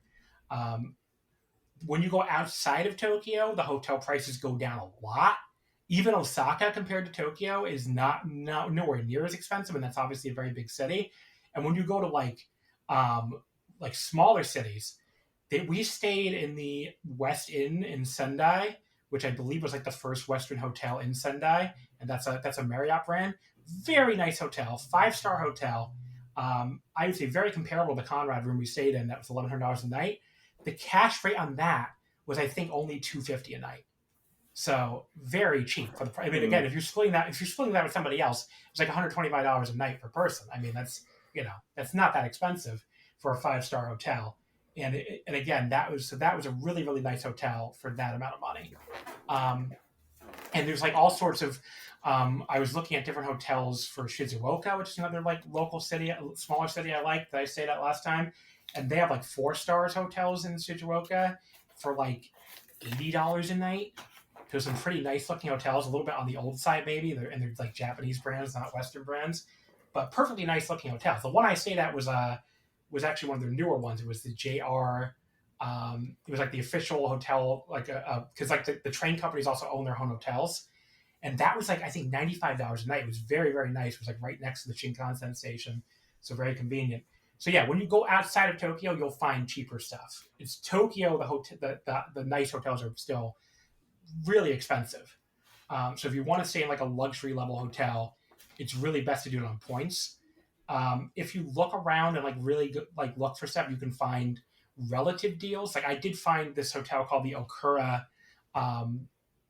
that I'm going to book that I already did book actually for my trip at the end of this year. And that's an independent Japanese brand. That was, I think it was like $550 a night, which obviously is still very expensive, but, compared to like the Conrad, it's like half the price of it. And I had a $200 hotel credit to use anyway. So that's the other reason why I booked it. But yeah, I'm only booking that for 2 nights. But it's also a place I've always wanted to stay at because it's an historic hotel. Well, it's a rebuilt version of a historic hotel. But anyway, I'm kind of rambling now. The point is, you can search stuff. You might be able to find stuff, especially off peak. But generally, the luxury hotels in Tokyo are going to be very expensive. Outside of Tokyo, they're going to be much cheaper. So maybe a good plan could be, if you're going to travel outside of Tokyo, stick to like more budget hotels in Tokyo and do your luxury hotel stays outside of Tokyo. I think that could be good general advice. And I've stayed at some really nice hotels in other cities, again, for not that much. There's one in Osaka too. I've stayed at on both my recent trips, called the Cross Hotel Osaka. Has a great location, like right in the middle of Dotonbori, and really nice like 4-star level hotel. I think it was only like $250 again a night. So again, that would be a little more expensive in Tokyo. So even in a city as big as Osaka, it's a little. And that was again a peak period both times a year. It was the New Year's period and the Sakura season. So trying to think what else about accommodations. So general accommodation options. Let me think. You have hotels, as we mentioned. I guess it depends a lot on what kind of group you're going with and like how many people you have. So I'll start with if you're a solo traveler. If you're going by yourself and you're going to stay by yourself, and if you're meeting other people there, you have a shitload of options. So you have the business hotels. A lot of them have solo rooms, which are like these little tiny rooms where you're not going to have a lot of space. You're just going to have like one twin bed. You're going to have a TV, but you're going to have your own bathroom, which, to me is important. I really don't like shared bathrooms. Those are an option at a lot of hotels. I'm staying at one of them on my next trip in Ikebukuro. I found one for about, I think it was like $90 a night, or it might be actually $100 now because I changed my dates around. But it's not that expensive, for the holiday season. So, if you go off peak, those rooms can be as cheap as like $50 or $60 a night. So, I was doing some playing with that hotel and like looking at their dates, and I saw it for like around $60, I think even like $50 during like off peak seasons. So that there's one option. If you want to go even cheaper, you do have various like communal options. You have capsule hotels, which are those. I think they're kind of famous now, but they're basically those hotels where you have I mean, they're capsules. I mean, it's like literally a capsule. So you get like these entire rows full of like 2 capsules stacked on top of each other. You either get the top or the bottom, and you just sleep in this little capsule. Some of them actually look quite nice. I've never done it. I've heard Paul, who was on the show last episode, he's done it. He said it's perfectly fine. And a lot of them have some pretty good amenities like outside the actual physical capsule. A lot of them have, cool like amenities when you're like they have like lounges, they have like massage chairs. Yeah. Free liquor, free sake and beer, free soda, free.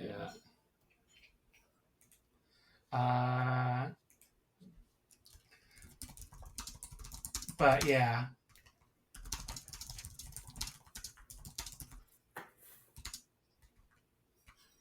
Yeah, somebody asked me something. What was I saying? That question totally threw me off there. Okay, anyway, sorry. There's massage chairs. A lot of them have public baths, so some of them are either artificial hot springs. There was one I was looking at in Shinjuku that had like a whole public bath area. But yeah, the public baths area, where you can use if you don't want to bathe other people, then that might not be for you. But they do have like a little public bath with artificial hot springs. It can be really cool to use, and you can go in there sometimes and find nobody else in there. I found that at one of these onsen I went to on my last trip in Sendai. I was like the only person in the public bath area anyway when I went. So you can get lucky like that. But yeah, the public bath, you have that public bath option. You have the massage chairs. Some of them have like free liquor, like your hotel in Downton-Bury had, even though that wasn't a capsule hotel. But yeah, so there's like a lot of cool amenities at the higher end ones. These will be like around 50 to 60 a night during peak, and then slightly cheaper than that during off peak, like maybe 30, 40 USD. And again, I'm going all USD here because of, what I look up in. But yeah, like around that price. So you can definitely find deals. I mean, that's a good deal. Around the same price too will be like your hostel places, which are generally maybe a little more expensive than the capsules, but those are like dormitories. So you'll see a lot of places with like more normal bunk beds. They might also have like a lounge, like a shared living area, and you have to share your bathrooms again. So you have like shared shower stalls and shared bathrooms. It's really the shared bathrooms that turn me off the hostels or the capsule hotels more than anything. I don't like the idea of not having my own bathroom. But if you want to save money, that could be a way to go. But yeah, the other thing too is I've heard the capsule hotels especially can get very noisy. So I've read and listened to a lot of videos of YouTube videos about them, and I've read reviews where a lot of them mention, because a lot of them are very well located. Like the one I was looking at was like right next to Shinjuku Station, in one of the busiest parts of Tokyo, which is great if you want to stay out and have fun. So it kind of attracts a crowd with a lot of partiers. So if you're not like a big partier and you're trying to go to bed at like 2 a.m., you can get woken up by people coming back, loud and drunk to go to their capsule, So, I mean, that's definitely something that happens, apparently, a lot of these capsules, especially in these busier areas. But yeah, I mean, that's like the capsule hotel, the hostels. The cheapest option would be the manga cafes, which I talked about. I don't recommend doing that. I don't recommend it either, but yeah, in extreme situations. It's better than sleeping outside like our friend did. Yeah. And I believe some of them do have showers, right? I believe not all of them. Yeah, a bunch of them do. Okay. So the manga cafes, people don't know what that is. Basically, it's a place where you can go. They have a lot of manga that you can read. That's all in Japanese, first of all. And they also call it internet cafes sometimes. But you basically can rent a tiny little cubicle. And it is private. Like there's no one else in your cubicle. It's basically a little chair with like a desk in front of you. I don't know the easiest way to describe it. If you look it up online, you'll see it. I've seen pictures of it, yeah. I've never been in one. So I'm just saying for the listeners. So like if you want to stay there, like a 7 to 12 hour stay would generally be about $12 to $25 depending on the location. The big thing is, unlike hotels or any of the other places we mentioned, and I haven't gotten Airbnbs yet, but they do this too. The prices do not rise during busy seasons because this is not really accommodations. It's not really what it's meant for. Yeah. So they don't really raise their prices, as far as I know, during like busy seasons the way the other ones did, way all the other accommodations do. So you could do it. I mean, it's not a hotel room. They cannot take your luggage. You can't even, some of them you can't even like leave once you check in for the night, for the time, apparently. Like you cannot leave and come back. So it's like really just a place to crash when you're if you really need to. I believe people there use it as if they missed the last train, someplace to stay. Like some because they're near a lot of train stations. Yeah. Because the trains in Japan, for people who don't know, they do stop running. Unlike the trains like in New York. So like they stop running around between 12 and 1 a.m. 1 a.m. I say is the latest. The subways stop running earlier, usually like 12 to 12:30, and the JR line's usually the last one's like 1 a.m. But yeah, if you really want to like go crazy, if you're the type of person that can get by on like 3 to 4 hours sleep, you can pay by the hour for like as little as $7 to $10. So, some of them do have showers. I would not recommend. I've not done this. This is not a recommendation for me to do this. I will say, I would not recommend doing this. So it's not something I would say you should necessarily do.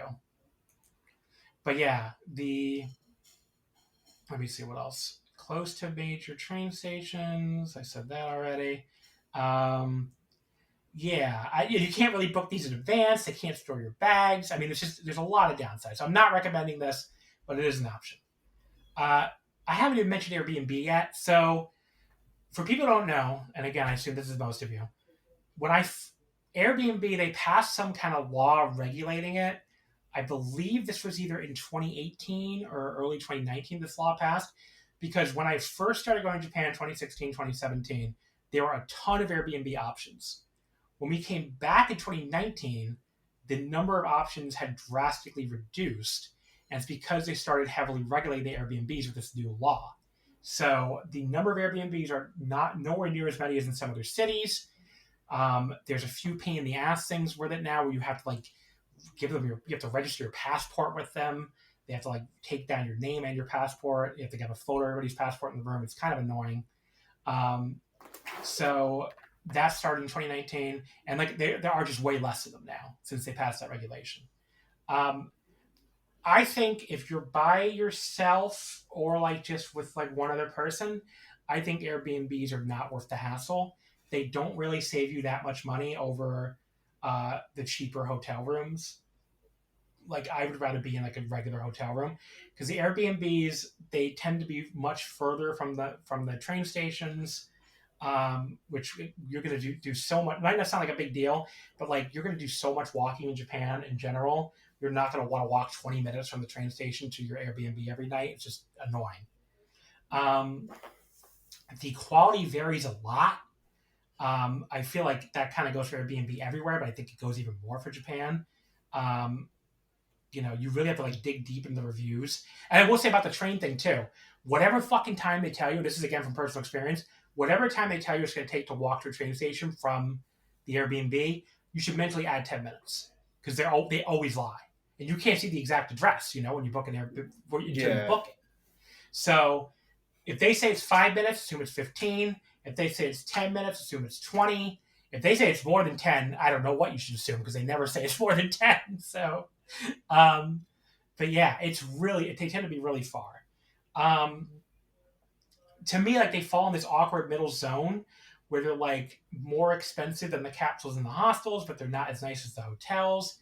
Like you don't get the full service of a hotel, but you're not really saving enough to justify it. That's why I would skip it. I would do like a true budget hotel is what I would try before an Airbnb. The one time Airbnb I think makes sense, and this is when we've done it the most, is if you're in a big group and you want to all stay together, it can make a lot of sense to book an Airbnb. They have these big Airbnb group places where we've stayed with 3 people, 6 people, I think even 8 people, and they could be very cheap per person per night. I mean, if you have a big enough group, I've paid like as low as like $18 to like $25 like per person per night, splitting these Airbnbs. I will say the layouts can be very weird in these group Airbnbs. I mean, you remember some of the ones we stayed at, right? Yeah. There was that one. That really one we had. Well, remember the one in Osaka? There was so Nicole and I ended up taking this like basement. They basically, to fit this many people, they put beds in places that were clearly not meant to be bedrooms. And the best example was that one in Osaka. One of the bedrooms was the basement of the house that we rented, and you could tell it was not meant to be a bedroom because the fucking light switch was at the top of the fucking stairs. Yeah. And this staircase was really narrow. It didn't have any banister. A lot of houses and apartments in Japan, for some reason, have stairs without banisters. So you would have to get up and go to the bathroom, come back in the middle of the night, turn the light off and have pitch darkness before you go down this fucking stairwell.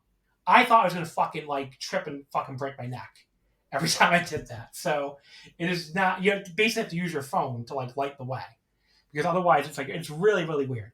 There's another one too. We stayed at in Tokyo, just north of Ikebukuro, which that one was really well located. It was like right next to a train station, but like it had a really weird layout too, where like the two of the beds were like right next to like in the kitchen practically, like right next to a washer machine too. So it was like really weird layouts to get that many people in the Airbnb. But if you want to save money, it's a good option. And there's really not that many options to stay with a bigger group in Japan, especially like if you don't have like two. I mean, there's plenty of rooms with like 2 beds. Even those, the 2 beds tend to be on the smaller side. You're not going to find a lot of 2 queens. You're going to find a lot of 2 twins. So even if you're like going with like you're a couple, you're going with another couple, you might find a hard squeeze for 4 people. We did find a few. There's been a few hotels I've seen that have like rooms with 3 beds in them. We had one of those for our trip when we went to Odaiba. So, when we did the Odaiba hotel, but those are like few and far between, and they're pretty expensive. So if you want to all stay together, you can do that. You can look into Airbnb. It could be very cheap, but it also can be very weird. Like the very weird. I personally would, if I'm doing a trip like that nowadays, I would just stay in separate hotels. Honestly, I wouldn't try to all stay together again. But that is an option. So yeah, that's kind of what I would recommend. My recommendation for like a solo person is look for the cheap business hotel single rooms. If you're a couple, just look for like there's a lot of rooms available in Tokyo in like the $150 to $200 a night range. Where splitting that per person is not going to be so bad. And they could be pretty nice hotels too. But yeah, you have options. You have options, I'd say. Let me see if I think we might have gotten some questions about accommodations. So let me go through these real quick. Okay. Armani Shoe Exchange actually asked this. This is at Armani Shoe on Twitter. He said, 1, what's the best source to find and book hotel rooms? 2, any tips for picking an area of Tokyo or things to consider when picking a hotel? 3, is there anything to consider that might be different when planning to travel outside Tokyo? Logistics, picking a place to stay, etc. Okay, so what's the best source to find and book hotel rooms? I usually just go on Google Maps and just look around at the general area and just search hotels. I will say, keep in mind, the prices they will show you is going to be the cheapest price they can find on any travel site, including some really weird ones. And there was recently a story that I saw in the Japanese media talking about how some of these like lesser known Western travel sites are like either scams in Japan or just like not communicating with the Japanese hotels correctly. And they, I believe one of the ones they mentioned was Agoda, which is one of the ones I've actually used. When I've used it, I've never had a problem, but I've only used it a few times. But yeah, these other sites apparently have had trouble where foreigners have booked hotels on these sites and the Japanese hotel didn't get the booking and the person gets there doesn't have a room. The booking site that I use most often, and I even will pay a little more to use this site over other ones because I've never had a problem with them over all these trips, is booking.com. They seem to be really good in Japan because not only do I never have a problem, but a lot of times when I book my hotel through booking.com, I will immediately get a message from the hotel because the hotels can message you through booking.com, like through the messenger on the booking.com site. And they can, so they will message you through the booking.com site and basically confirm your reservation, give you a bunch of information. A lot of these are automated messages, but if they're sending you this automated message, it still means they got your booking. They got the booking was transmitted to them. So that's like an extra peace of mind. Not every hotel you book will do that, but a lot of them will. And that's, like I said, an extra peace of mind. But yeah, I've never had a problem with a hotel not getting my reservation through them. I never had with Agoda either. So if you want to try that, you could. I might be a little more skeptical of doing them now since they were specifically mentioned in that article as one of the ones that foreigners have had trouble with at some hotels. Some hotels you can book directly through their websites. Some you can't. It depends on the hotel. It depends on your level of Japanese proficiency. A lot of them will not have English websites. Some of them will have like auto-translated English websites that, will give you weird stuff you have to just kind of like get through. So you can try that too. I've done it. There are some hotels that can be booked that way. But generally I just like to do booking.com because it's what I'm used to, and it, it's always worked for me. So that's what I tend to do. They also the more you use it, they start giving you discounts too. So they give you like little discounts off the rate they're quoting. So that's also worth keeping in mind too. But yeah, so that tends to be what I do is I go on Google Maps, I search the area, and I book on booking.com. I do the same. I use booking.com as well this last trip when I booked rooms. Yeah. You didn't have any problems either, right? No, I had no issues. Yeah. I will say for reviews, don't go by the booking.com reviews because I think they inflate their reviews a lot. The Google reviews are good to use. I mean, they get a lot of reviews for these hotels, both like foreigners and like Japanese people. You can read their reviews auto-translated and generally get the gist of it. One thing to keep in mind with reviews of Japanese anything, the hotels, restaurants, everything else. I talked about this with a friend of the show, Andrew, who's been on before. For some reason, Japanese reviewers are like on Google, and Google especially, are like the toughest reviewers in the world or something, because you'll read these reviews where they're like, everything was perfect. I don't have a single complaint. What score did they give it? 4 out of 5. Yeah. It's like, well, where'd you take the star off for that? What was the reason? To give them something to work for, or what? But yeah, so like in New York, a 3.9 is going to be like a horrible rating in New York City. In Japan, that means the place is like okay. The place is probably fine. The 3.9. Yeah. Anything above a 4.0, and again in New York City is not very good either. A 4.0 in Japan is pretty good. And the further you get over 4, you're starting to talk about really, really good in Japan.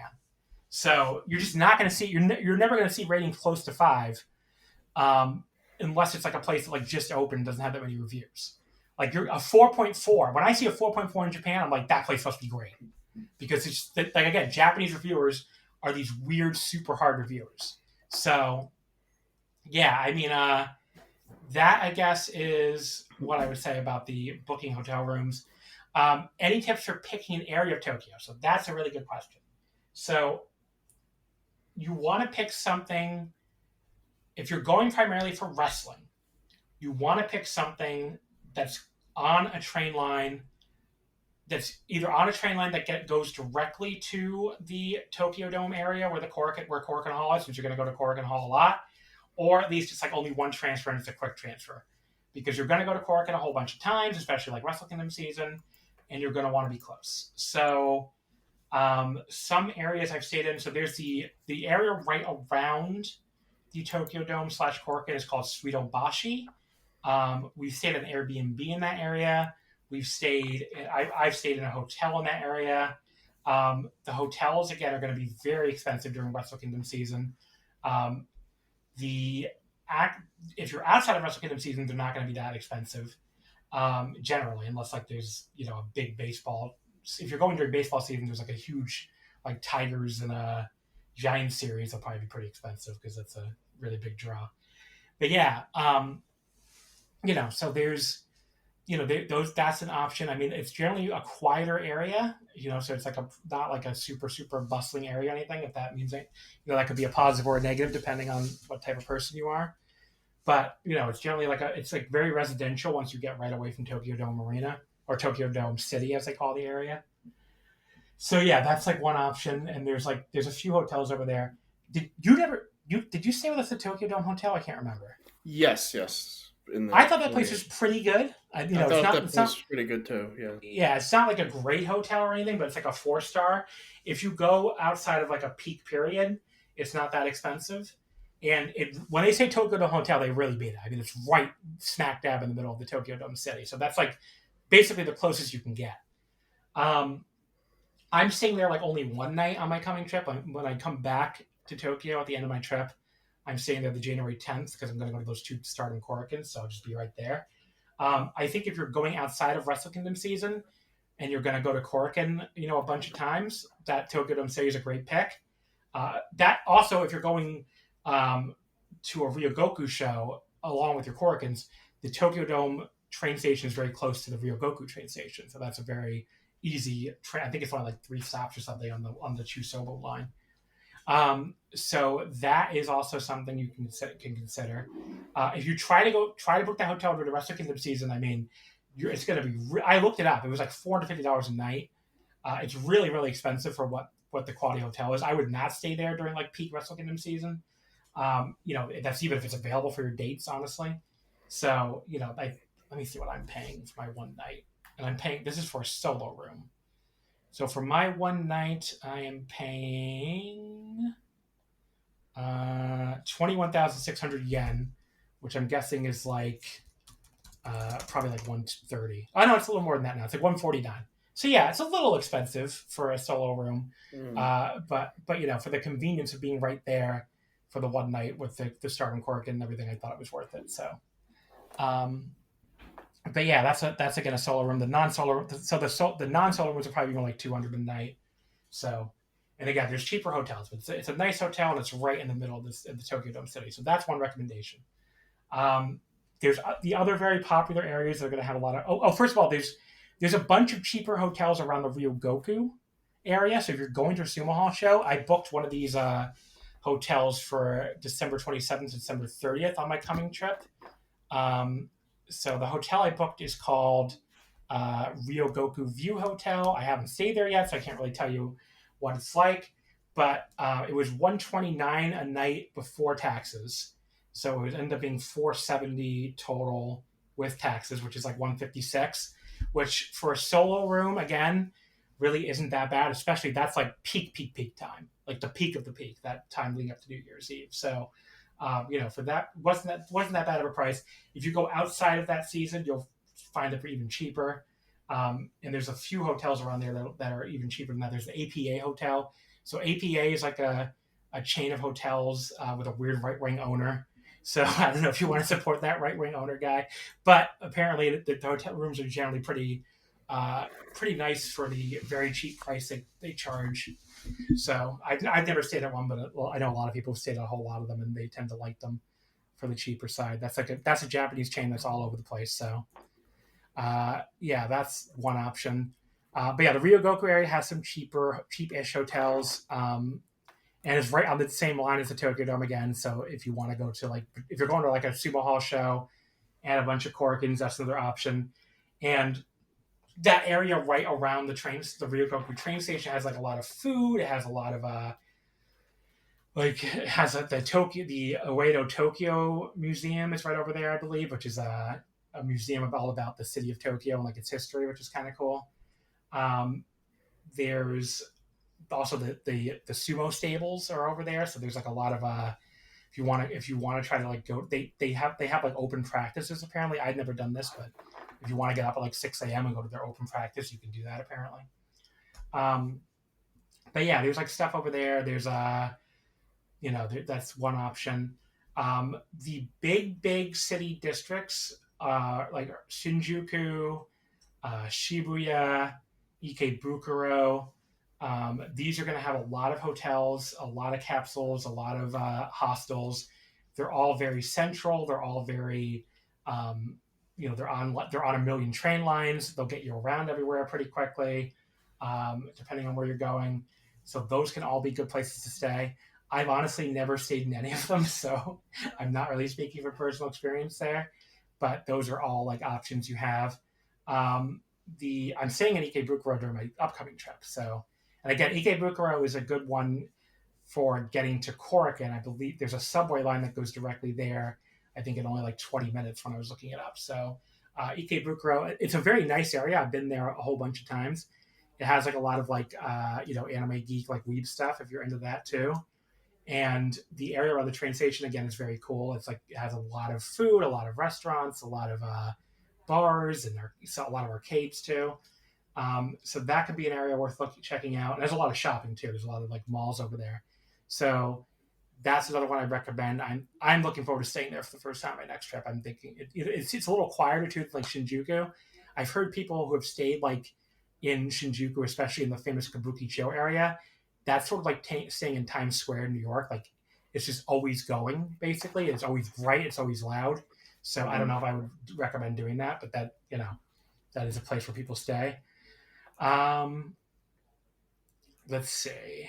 What else can I say about hotels? I don't know. Do you have anything you want to say about hotels or anything like that? Just that I enjoyed hotels a lot more than I said this before, a lot more than Airbnbs. Airbnbs are just a lot of stuff you were saying, being able to not share a bathroom with like 10 people and stuff like that. And like you were saying, Airbnbs can be designed very strangely. Like there was one where I don't think you ever had to, I don't think you were staying upstairs, me and two other people upstairs, but the stairs weren't really stairs.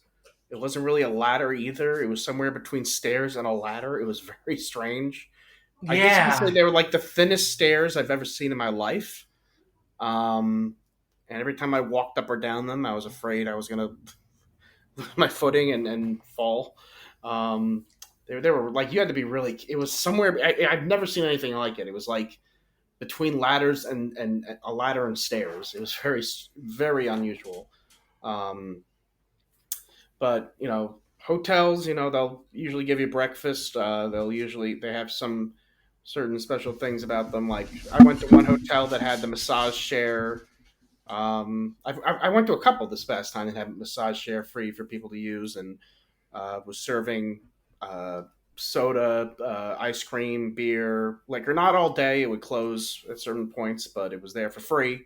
And not every hotel has stuff like that, but I think it's now that I'm at a better place financially, it's definitely worth it for me to just get a hotel than to go to a lot of Airbnbs. At least myself. I understand if other people aren't there yet, and it's probably more affordable if they can use. And in a situation like that, Airbnbs aren't the worst. I just definitely prefer hotels, I would say. Yeah, when I go, I book hotels now. That's what I do too. So if you can afford it, if like the money is not a big thing, I would definitely recommend just staying in a hotel. But back around the time where we couldn't really afford to go to hotels every night, it was still fun enough. But now that I can't afford hotels, I definitely prefer them. The beds, by the way, are way more comfortable hotels. Like, because we had some Airbnbs with very uncomfortable beds too. So, yeah. Like, I think Japanese people generally prefer their bedding a little harder than we do. Not like Spain. Spain was like the fucking hardest bed I've ever slept on, and that was at a hotel too in Barcelona. I'm like, I don't know if Spanish people just prefer beds like that are rocks, but the bed we had was a fucking rock. Like, and the other one too was like both hotels we stayed at in Spain. Like, I think all three of them, actually, like all three hotels, the bed was hard as a rock. So I guess, I don't know, people in Spain just must love hotels that are hard as a rock, I guess. But they weren't that bad in general, but the Japanese Airbnbs tend to have pretty hard beds. The hotels, I tended to have much softer beds. So I don't know if it's because they cater more to foreigners or like they just have nicer bedding in general, but like they have much softer beds. Some Airbnbs too will only have tatame flooring, like tatame bedding too. So that's like the traditional Japanese bedding where the floor is soft and you just basically put like a little tatame mat on it, which that's not for everybody. I don't think I want to do that. I've never done it. So some hotels will also have which is very convenient, a laundry machine dryer. You can, and they usually, the ones I went this last time all use the same app, which has an English version that makes it a lot easier to use. And some Airbnbs will have a washing machine, but sometimes they won't. But most hotels do have washer and dryer for you to use, and you can pay for it through the app. Also, do you know where you put the clothes? Yes, I know where they go. I didn't need directions for that. I mean, the first Airbnb we stayed at... Complete inside joke. Complete inside joke, but I know to put the clothes in the machine. I mean, that first place we stayed at that you're talking about did have the easiest directions. You just press a button and it starts. But we didn't have a dryer, so we were always hanging our clothes everywhere. We try to wait for them to dry, but...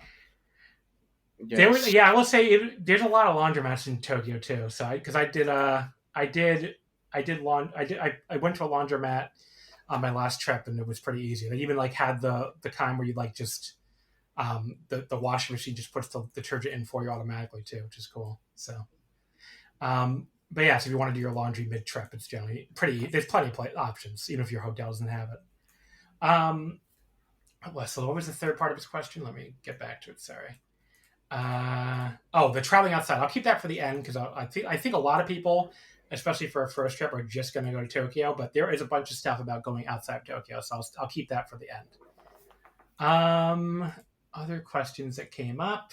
Okay, so a lot of people. I think we can move on away from the hotels because a lot of people want to know about ordering and ordering tickets, how to order tickets, like what the ticket situation is like. And people brought up a lot of great questions with this. Somebody said it was at Dream Shooter on Twitter. Go through the process of getting your tickets at the convenience stores in full, so no one gets just the receipt and thinks all you need, like I did. Yeah, that must have been rough if you tried to show up to the venue with that. So yeah, I'll go through that.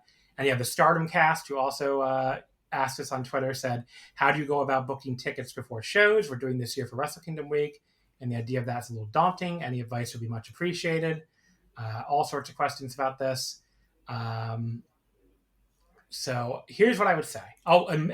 Mega Will on the Super Gcast Discord brought something up interesting too. He said, make sure you look up the kanji for northeast, southwest, because yes, that's what they're going to use for the section.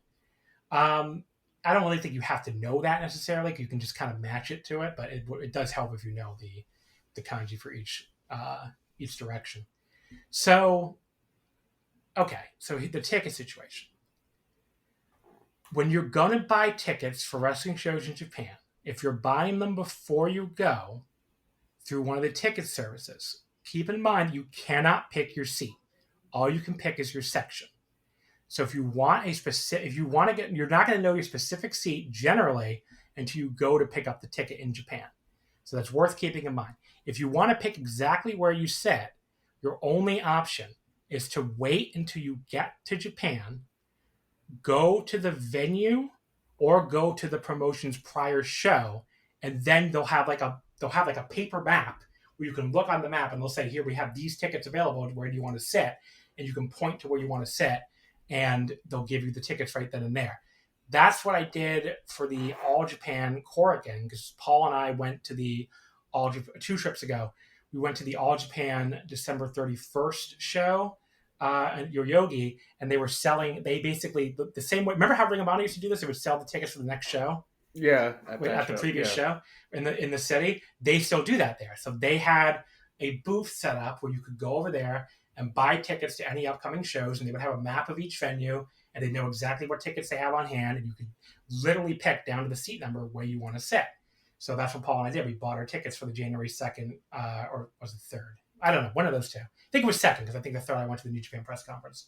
So yeah, the 2nd, the January 2nd Korakuen right then and there. So you can do that with any Korakuen show. Velky mentioned on the last show that he did this one on his trip. If you just want to go to a bunch of Korakuens and you don't think they're going to sell out, I would not really do this for Wrestle Kingdom season, I think, which is one of the times when the most Korakuens sell out, because you have so many wrestling fans who come from not even just foreign fans, but from all over Japan to go to shows in Wrestle Kingdom season. So I would not recommend doing this for Wrestle Kingdom season. But if you're pretty confident the show won't sell out and you want to pick your exact seat, you can go to the Korakuen Hall box office, even on a day when the Korakuens are not running. And the Korakuen Hall box office will be able to sell you exact tickets for all the upcoming Korakuen shows for any promotion. So that is an option. You can go to Korakuen Hall box office, like on your first day there, go there, pick out your seats for every Korakuen you want to go to, and buy them at the box office. That is another option. So those are options you have if you want to pick your exact seat. These are your only option you have. You want to pick your exact seat. None of the Japanese ticket sites will let you pick your exact seat like you can in America through Ticketmaster. You have to go to the box office or go to another show in order to pick your exact seat for, an upcoming show.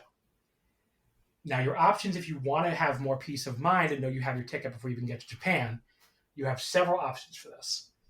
First of all, there is a site called buysumoticket.com.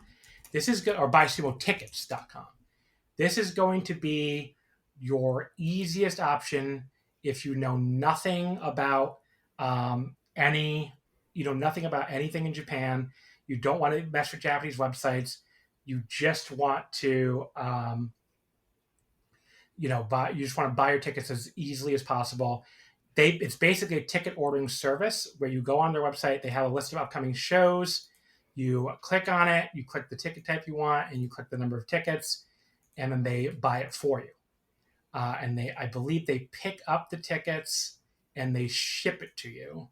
So it looks like, because I've never done this. I'm just looking through this right now. I know one of my listeners, Chris, at CSW, I think 15 on Discord. He's a pretty big advocate of this. He always mentions it when people ask about the ticket buying options. And he said they are very nice and very pleasant to deal with too. So that makes him, made him want to use it. So that, that's an option. But yeah, they can either ship it for you internationally. They can, which will be the most expensive. They can send it to your hotel in Japan when you get there. They can send it to you, or they can give you a code to pick it up at a 7-Eleven or another convenience store, which is what you can also do yourself, which we'll get to in a second. But yeah, there's a bunch of different options to do it. What you're gonna do in order to do this is you're gonna pay extra money. So you're gonna pay 1,800 yen per ticket. It says here, our service charges 800 yen per ticket plus a small markup of 3% to cover payment and ticketing fees that we must pay. So basically, you're paying an extra I don't know, what is 1,800 yen right now? It's probably $12 or $15. Yeah, $12, $12.46. You're paying an extra $12 to $15 depending on the current currency to do this.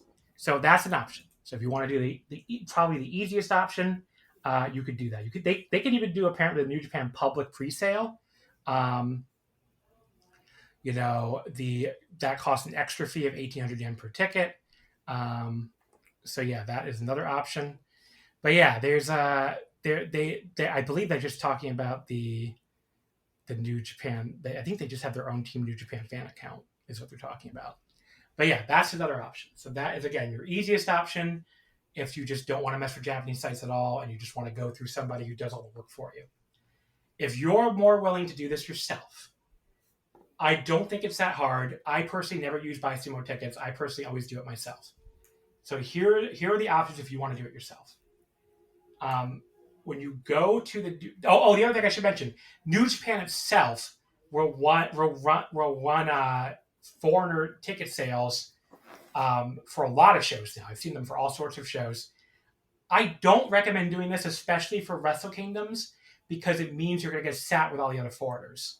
And to me, I go to Japanese wrestling shows. The last thing I want to do is sit with a bunch of other foreigners. I mean, it's just it's probably still better than sitting with American fans and American wrestling shows, especially because they're super annoying.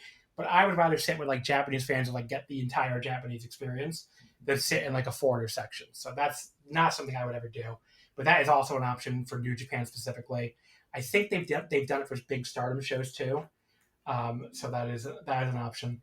But yeah, but again, I can't really speak that much about it because I never do it. If you want to buy tickets for pretty much any Japanese promotion, there's multiple ticket sites. The easiest one to use by far for a foreigner is going to be the Lawson ticket site. So let me give you the exact web address, which is l-tike.com.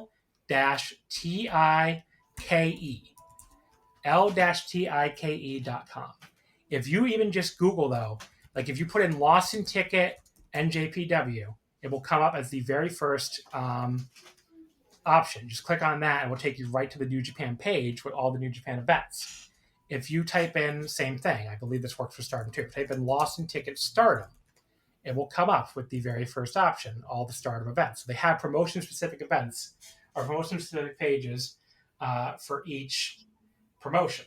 You can also get to there through the promotions websites. Again, if you're okay with like going through Google Translate or you know any Japanese, the ticket pages will have links to the Lost in Ticket page.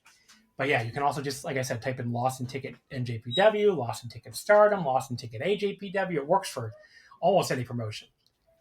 So I'm just going to like quickly run you through. Let's like quickly go through. If I wanted to buy tickets for the Stardom Korakuen on Sunday, July 6th, what would I do? Which is the show in a couple days. Actually, let's pick a show further out, just in case there's something weird with that. If I want to buy tickets for the Stardom Korakuen on July 24th, so I'm opening up Lost in Ticket Stardom, right? I'm scrolling down till I get to July 24th, and the website translates itself for you a lot of the time. You don't even have to hit auto-translate. You'll see Stardom 724 Korakuen. It will say click. There'll be two options. One will say click here for credit card payment. One says click here for in-store payment, carrier payment, PayPay, and Rakuten. You're going to want to pick the one that says click here for credit card payment.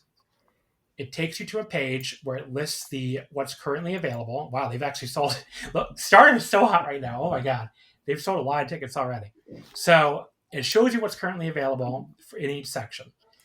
For this show right now, front row seats are already sold out, which I will say for a lot of shows, especially shows that are doing well, the best seats are going to be sold out before any public on sale. They're going to be sold out through the fan club pre-sale. I'll get into how to do that too, because there are ways to do that too. But if you're not going to do the fan club pre-sale, you're going to miss out on front row and the most expensive tickets a lot of the times if that's what you're into. For this show right now, front row is sold out. So there's for the Lost in Ticket, there's going to be a circle for normal availability in each section. A triangle means, and this I think goes across all the ticket sites, a triangle means only a few left. Right now, Arena S is only a few left. And a circle for reserved seat, an X for end of sale, which means they're sold out. So front row seat is sold out. Arena S is available, only a few left. And the regular reserved seat is full availability. So let's say I want to get an Arena S seat, which is 10,000 yen, which is approximately $69 US, so not bad at all. For Arena S is probably going to be in Korakuen, basically there's not going to be that many seat categories. So Stardom just has front row, Arena S, and reserved. Front row is obviously going to be the front row, the very front row of the ringside. Arena S in Stardom, I believe, is all the other ringside seats and even the very bottom of the oranges. And reserve seat is going to be all the other oranges. All the big oranges towards the top. In New Japan, it's the same thing. New Japan, they have even less sections for a Korakuen. They only have reserve seat A and B. So when you do reserve seat A, you can get anything from front row to what I had on my last show, which was the very bottom row of the oranges right behind the commentary. Reserve seat B is going to be anything else in the oranges. I think the bleachers too on the ringside area, I think are also generally reserve B and would also be the reserve seat category for Stardom. I think that's not considered the premium seats, but I could be wrong on that. That could be the more expensive one because it is still sort of ringside, but I'm pretty sure the bleachers are not considered the more expensive one. Other promotions will have more categories I've seen at Korakuen. So you'll see, generally they'll split it up even more, but they'll have a first row, a second row, a reserved S, a reserved A. I mean, I've seen the other promotions break it down even more, but New Japan and Stardom don't generally break it down that much. But yeah, so we're picking what seat category we want. And again, we will not know what seat we're getting. It's going to assign you a seat. It will not even tell you what seat you got until you get to Japan and pick up your ticket. But let's say I'm going to click on Arena S seat. So it takes me to a page where it says selected ticket, Arena S seat, 10,000 yen, and has a little drop down where I can pick between 1 to 6 tickets. So I'm going to say I'm going with one of the persons. So I pick 2 tickets. I click proceed to application, which is the little pink button. Now it takes you to a sign-in page. You can make an account. It doesn't require anything special to make an account on this website. It's not necessary though. Like some of the other ticket websites require you to make an account and require like a Japanese phone number that they have to validate. It's like I think Ticketpedia requires that, which is why you can't use that one. But yeah, Lawson does not require anything like that. I did make an account on there, but I never use it because I found it really like it adds an extra step, and especially if you're trying to get tickets right when they go on sale, the site can have a lot of traffic, and you'll end up in these weird loops where the site is constantly crashing on you. There have been times when I'm trying to buy my ticket, it will take me up to an hour before I finally can get through. It's like an hour of like refreshing. I'll have it up on my phone, I'll have it up on my computer, and it takes a long time to like refresh to get through. This is trying to get a ticket the exact one when they go on sale. So the demand like overwhelms their servers or something. So you'll have issues where you can't get a ticket at first, and it can take multiple tries. So it adds an extra step to log in, and it times out a lot for me when I try to do it. So what I would recommend instead, just scroll down underneath there. It says member. It says Lawson Web member has a login. Keep scrolling down. It says first time users, and then it has two options: register as a member, make a reservation, or reservation without member registration. That's what I would click on: reservation without member registration. I've done this multiple times. It never gives me a problem.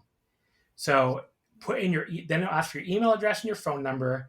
The phone number is like what you use almost as like a password, basically. So make sure you enter in like your correct phone number.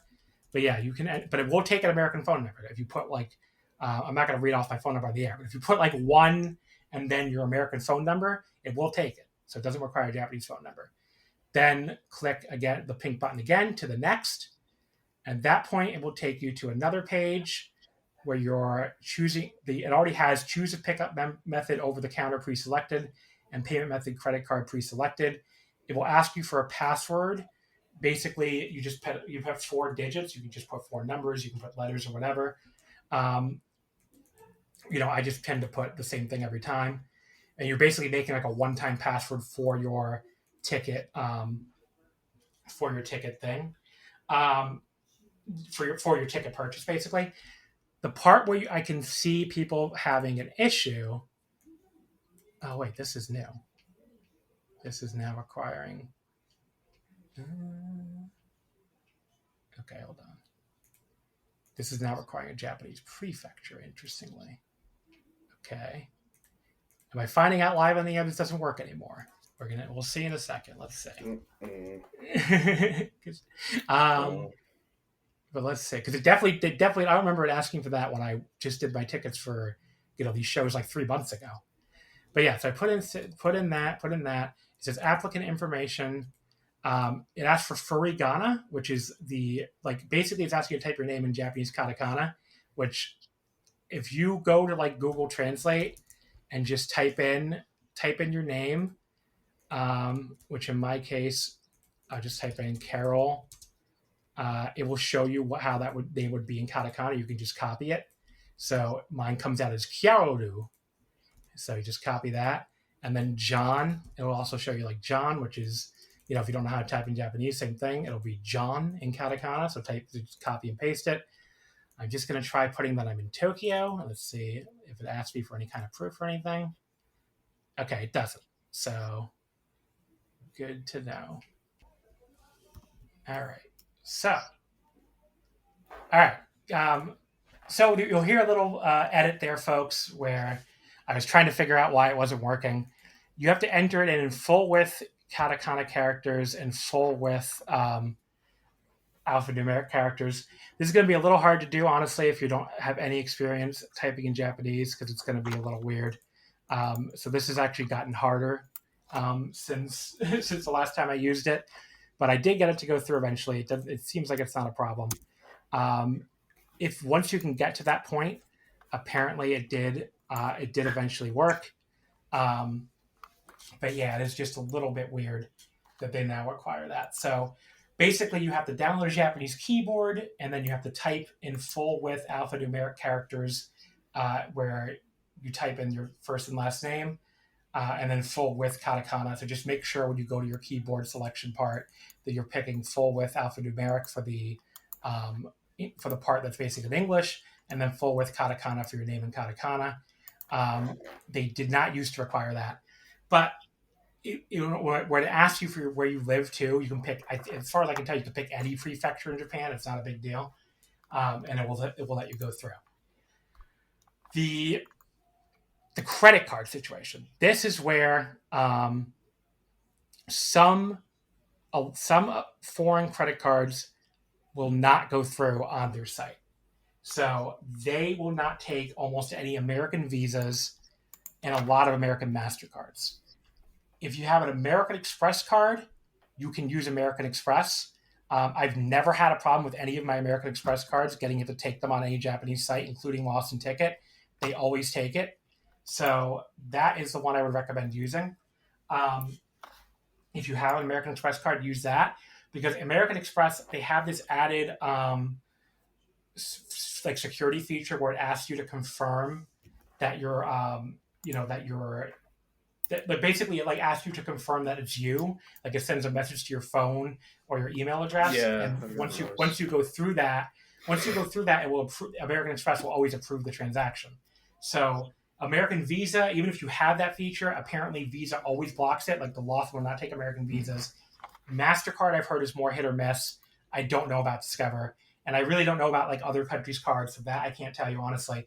But for me personally, using Lawson Ticket, I've never had a problem with American Express. So we'll take my American Express. Yes, card. I can speak to this too. I once spent an entire night, basically I spent my entire night trying to get them to approve a $70 charge for a train ticket in Japan on my Visa card. I spoke, I think, to 5 different people. Like, I would talk to someone, they say they got it approved, it wouldn't go through. I talked to another person, let me get my manager, and I talked to their manager. Oh, I need to get someone above me to approve this. And I'd be like, okay. Oh, I need to get someone above me to approve this. And I'd be like, I was waiting to, like, talk to the friggin' CEO of Visa or something, and then they say they have to, like, send something to a phone number connected to my social security number, which I think was, it turned out, my social security number was set up with, I think years ago when I was a kid, my mom did something with it, so it was connected to her cell phone number or something, and I didn't want to wake up my mom in the middle of the night and call her and say, hey, can you, and I was getting frustrated because I'm like, what, it's not like, it's me, it's like, it's not even that much money, it was like $70, and I was talking to, like, everyone kept saying, I gotta get the person above me to approve this, and I'm like, what the, like, I'm not looking for, like national secrets or anything. I'm like trying to get 7, and then I tried it with American Express card and it just went through.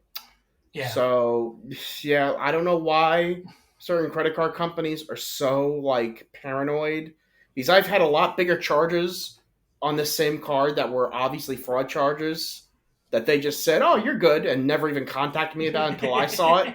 And they were like, oh, is that an issue? I'm like, yeah, that was a lot more money. But then this one, when they're on the friggin' phone with me and I've given them my date of birth, my social security number, the hospital I was born in, my 3rd grade teacher's name, every friggin' thing they can know about me.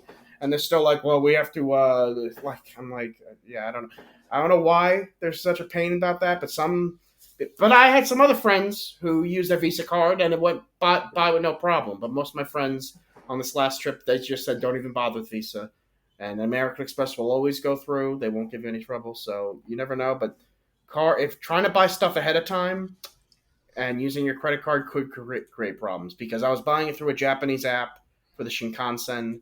And that was just like an American using a Japanese app. That can't be. So there's something wrong here. So no, we can't approve of this. And I was like, no, people go on trips, guys. Yeah. We're probably so it is a little harder than it used to be apparently with this having to enter the full with name. You might want to actually try the account way then. Now that I'm thinking about it, because the account should already have all that stuff entered each time. But yeah, I mean, there are ways to use it.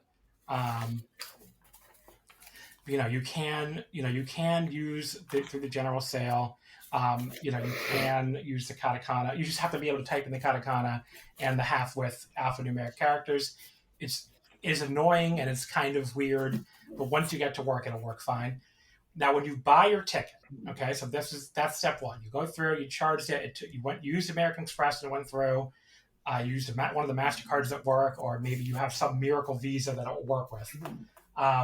That's step one. Lawson will email you a little barcode. So you'll get an email with a barcode in it, or it'll actually be a link to a page. It's like a link. It'll say, you bought your tickets. Here's the link to my page. When you click the link, it'll have a barcode on it. So you basically take your phone with you to any Lawson convenience store when you get to Japan, and there's 10 million Lawson convenience stores everywhere. I mean, you cannot fucking throw a rock in that without finding a Lawson. They're all no matter anywhere in the country, you'll find them everywhere. So you'll go to a Lawson store. You'll go to what they call a Loppy ticket machine. It's kind of hard to miss, honestly. It's like a machine that looks kind of like an ATM, but it isn't one. If somehow you're not seeing it, you can just ask the clerk and just say, Loppy, and they should know what you're talking about immediately and point you to it. You go to this ticket machine, you click on the option that I believe says pick up ticket. Actually, they have a way, they show how to do it on the website. So let me just find the exact thing it says. So yeah, you go to the machine and I don't think you might not even have to pick anything first. Yeah. You could just literally walk up to the machine, not pick anything, and just scan your QR code on the machine. So you hold your QR code over the reader on the machine, and it will immediately take you to this page in Japanese that just says, like, agree to the privacy policy. Even though it's in Japanese, it's very obvious that you're supposed to hit the button that's yellow because it has a big circle there, and the other one, like, to not agree, has an X. So you pick the one with the circle. Ask you if you have this Ponta card membership thing, and again, there's a step-by-step guide on the website that you can go through. You don't have to memorize what I'm saying right now, and it does explain it all in English. So if you click on let me just give the exact address. It's l-tike.com/guide/en for English, obviously, /Loppy, Loppi. So again, l-tike.com/guide/en/Loppy.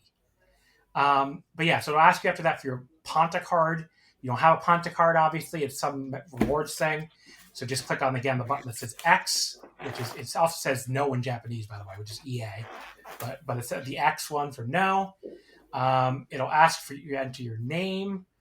You can enter your name in English. It's fine at that point. And it'll ask for your phone number. So you'll just enter both of those things there. The first one is name and the second one is phone number. So you just enter that again. And it'll ask you to confirm your reservation. And you'll click on the one with the circle. And for this one, for some reason, it has the word apply in English on there some. I don't know why. The other one, this is cancel. But yeah, you'll click on the one with the circle. And there actually is some English on this page. It says receipt of reservation ticket. Please check the content is what the screenshot says. But yeah, it's just basically telling you to confirm your ticket. It'll ask you again for final confirmation. And again, for some reason, there's now suddenly English. It'll just say you cannot change or cancel after ticketing. Are you really sure? And you'll click the button that says yes. It'll print out the receipt. Now, this is what that one guy on Twitter was talking about. This receipt is not your ticket. You take the receipt up to the register, and the register basically takes the receipt and issues your tickets. So again, what prints out of the machine is a receipt, and you'll get one receipt for each set. So if you bought like 3 tickets to one show, you'll just get one receipt for all 3 of your tickets. And you'll take the receipt up to the register, and it will issue all 3 of your tickets. So you don't have to pay anything once you get there. You already paid it. So you won't have to pay. Basically, like, you can pay whatever, you can buy whatever else you want too, if you want to just do it all at once. But yeah, he'll issue your tickets, and you'll just take the tickets. Sometimes they will split. Now, I will say this: sometimes they will separate the tickets for you, and sometimes they won't, which is a little annoying. So you might have to separate them yourself when you get them. And the tickets they give you is like, there's 2 things, one of which is the ticket and one of which is another receipt per ticket. So you need the one that's a ticket. If you can't tell them apart, the ticket one is the one that has like seat information on it. Even in Japanese, I feel like you should be able to see it. It'll have like the section, the row, and the seat number. If you really can't figure out which is which, if you show up to, I've seen people do this. If you show up to the show with the ticket still attached to the receipt, the ticket taker will just separate them and take the ticket that he needs and rip off the part of the ticket and give it back. So it's not that big a deal if you can't tell them apart, the ticket from the receipt. The guy at the show will probably be fine. But yeah.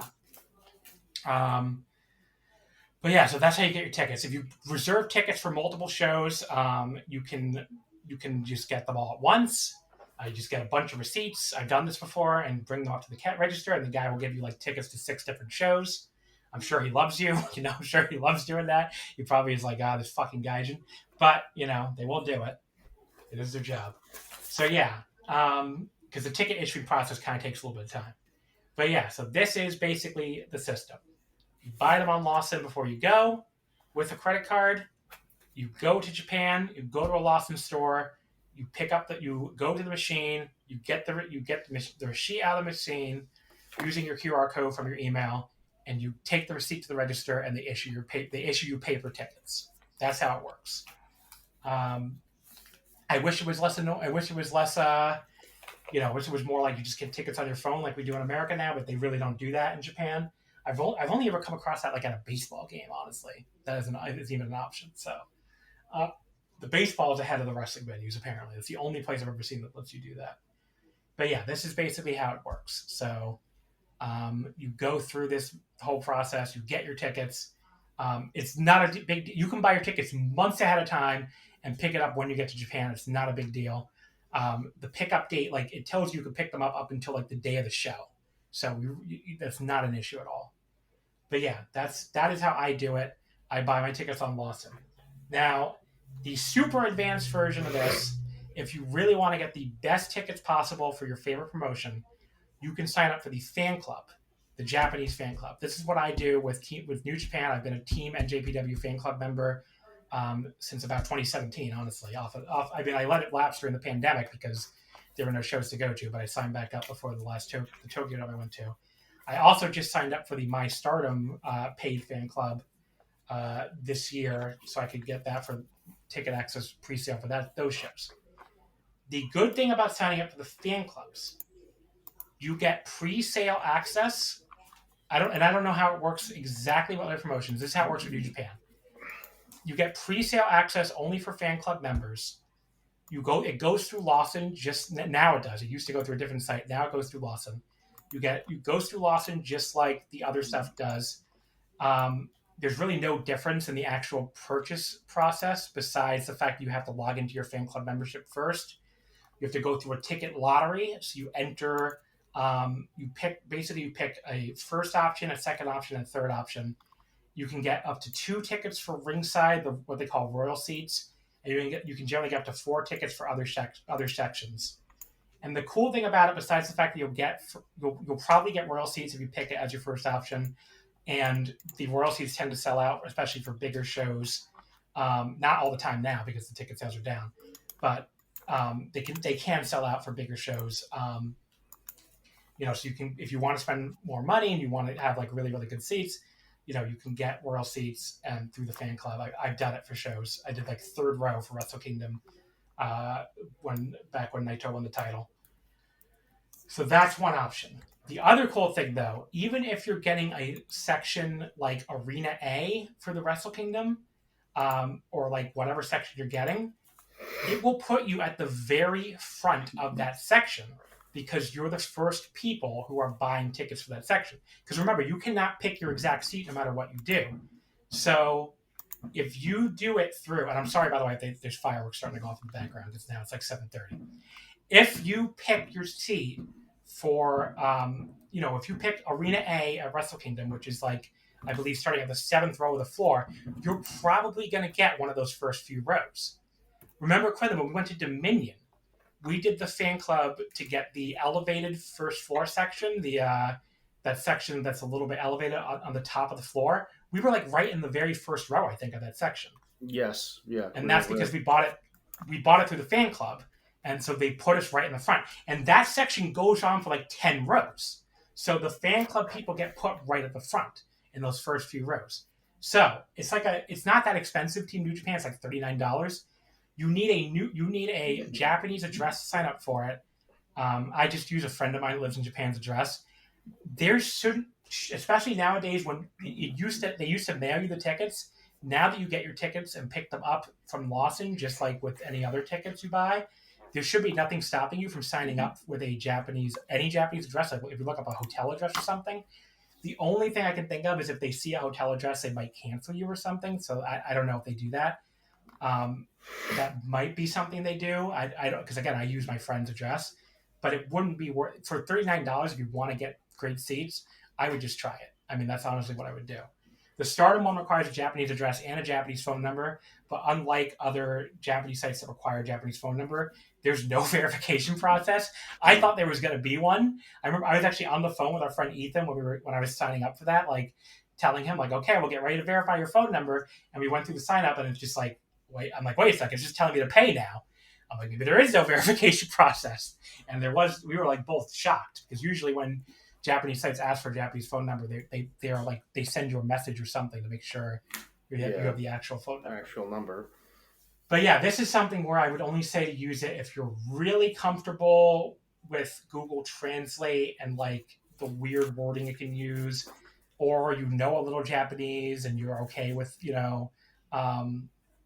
doing it. If you're comfortable with that, I would say go for it. Because you're going to get the best seats. I mean, these are going to be the best seats available no matter what section you buy.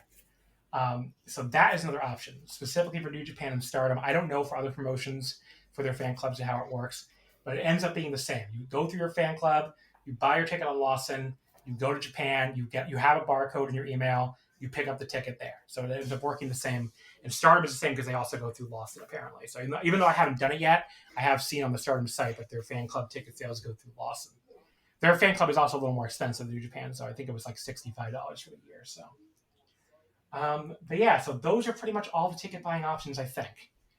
Buy sumo tickets is going to be the easiest. Lawson, I think, is doable, but now is a little harder now that they're requiring you to enter your full width furigana and alphanumeric name. I can see that intimidating some people. It's really not that hard to download a Japanese keyboard and go for it, but I can see that intimidating people. Maybe it's not as easy as it used to be, that's for sure. The option you have about the fan clubs is if you really want to go deep in there and get the best possible tickets, it can be done. It will, the same kind of thing too, where all my American Express cards always work on there. So for the fan club membership too, it's just going to be a little more complicated because you have to go through the whole process of signing up for the fan club with the Japanese address.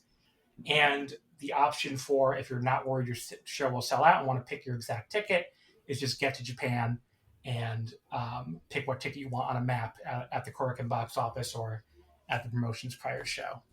I think that sums up everything with ticket buying.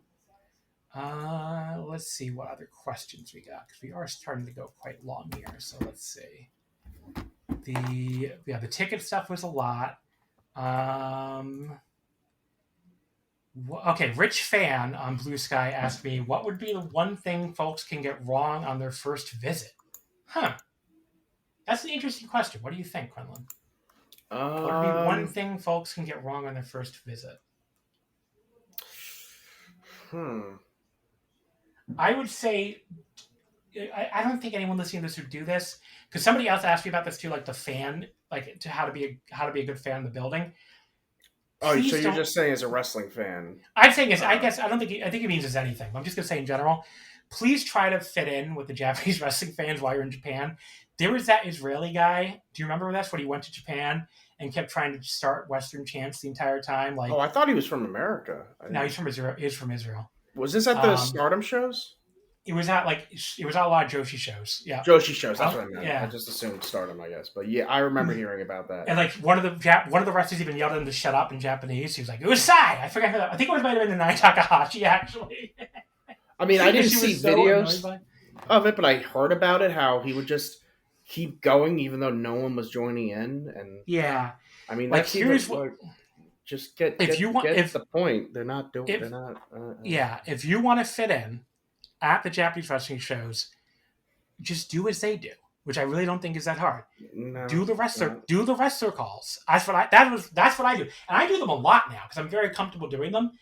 By the wrestler calls, anyone watching Japanese wrestling should know what I'm talking about. if you want to show your support for a wrestler and there's not like a chant going on or like they'll clap and stuff too, but just yell the wrestler's name. That's what they do. Yeah. So if your wrestler that you're rooting for is being beaten down, especially, that's when they'll all start yelling the name. And if you hear other Japanese people yell, you hear the Japanese fans yelling the wrestler's name, it's obviously normal to yell the name at that point. So that's when you should be doing it. It's just copy what they do. I've done that a lot. I even had one Japanese fan walk up to me at a show 2 trips ago and tell me, like in English, that I fit in really well. That was like probably one of the prouder moments of my life, as you can imagine. But yeah, if you want to fit in, that's what you should do. Is like just say, do the calls like they do, chant when they're chanting, clap when they're clapping, but don't stand out in a bad way. Like don't be that guy. And I feel like very few foreign fans have done that. You really don't see that many shows besides that one guy. But don't be that guy. Basically, don't be that Israeli guy. Is what I would say. One thing that's not wrestling related that people might not know is if you're on any sort of prescription medication or if you're taking over-the-counter medication, make sure it's legal to be there. There's stuff that's available over-the-counter in America that's illegal in Japan. Yeah, it's like types of Sudafed mostly. It's mostly anything that contains pseudoephedrine. I believe it's completely illegal there. There are some prescription medications that are illegal in America that are illegal in Japan, and you might get stopped. And I think depending on the medication, you can get exceptions. I've never taken anything that was like, I did research and found out everything, any prescription medication I'm on is okay there.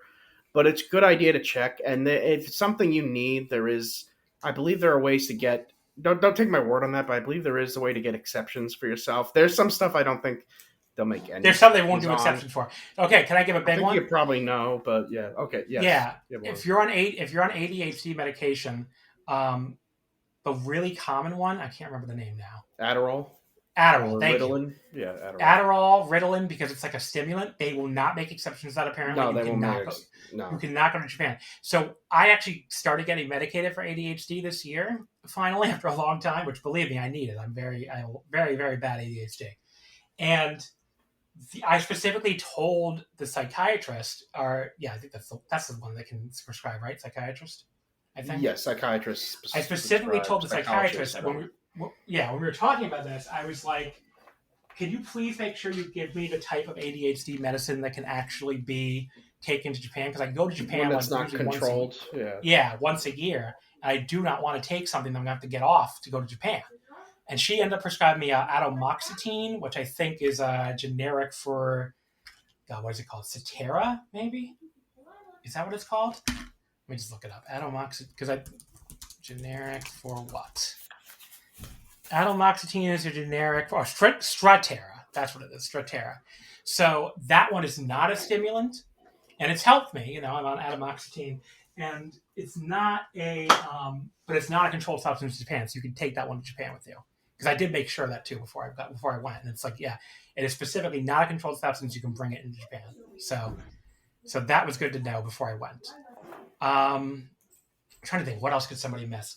I would say don't just get. I understand if you love wrestling. Do some other stuff besides wrestling. Japan's such an awesome country. Like, go see some shrines and stuff. But I'm not trying to hate on anybody. But on my first trip in 2016.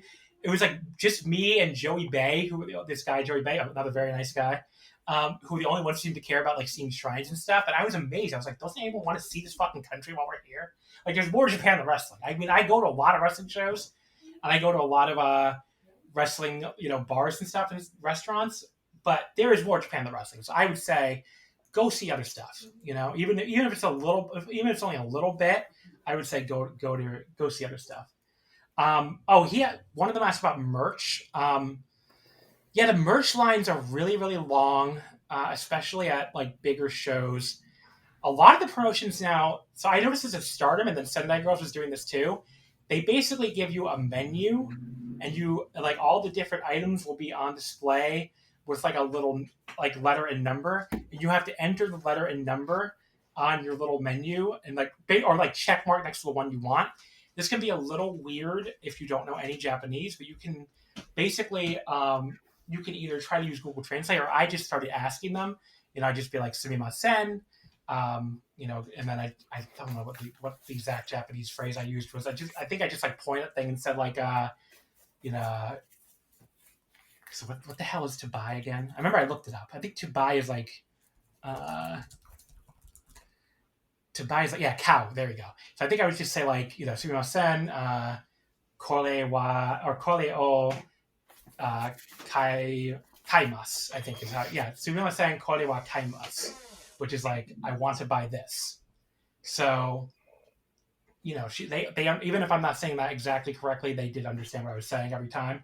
So they would show me on the paper exactly which one to mark off, and I would mark it off, and then I would just take that to the register, and then at the register they give you your whatever merch you wanted. New Japan worked more like a traditional, like what we think of as merch stands, where like you could just pick stuff. They have a big long stand, and you can pick up what you want and take it to the register and buy it.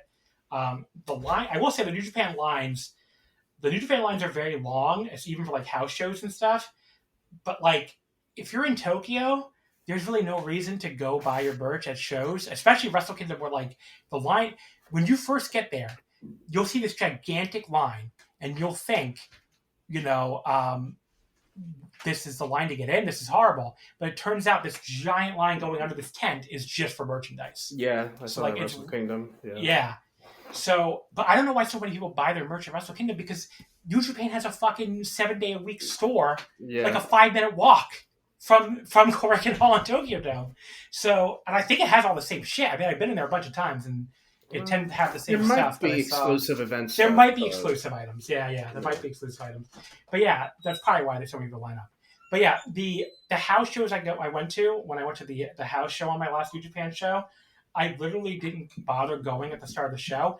I just waited for a match that I wasn't interested in, and I got up and went to the merch stand with like me and like 2 other Japanese people, and we could just shop the entire thing all we wanted, and just buy whatever we wanted.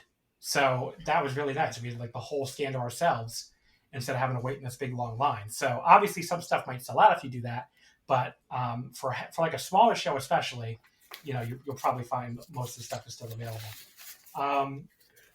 But yeah, so that's like what merch is like for New Japan. I would just go to their store. So just look up. It's TOUKON shop, Tokon shop.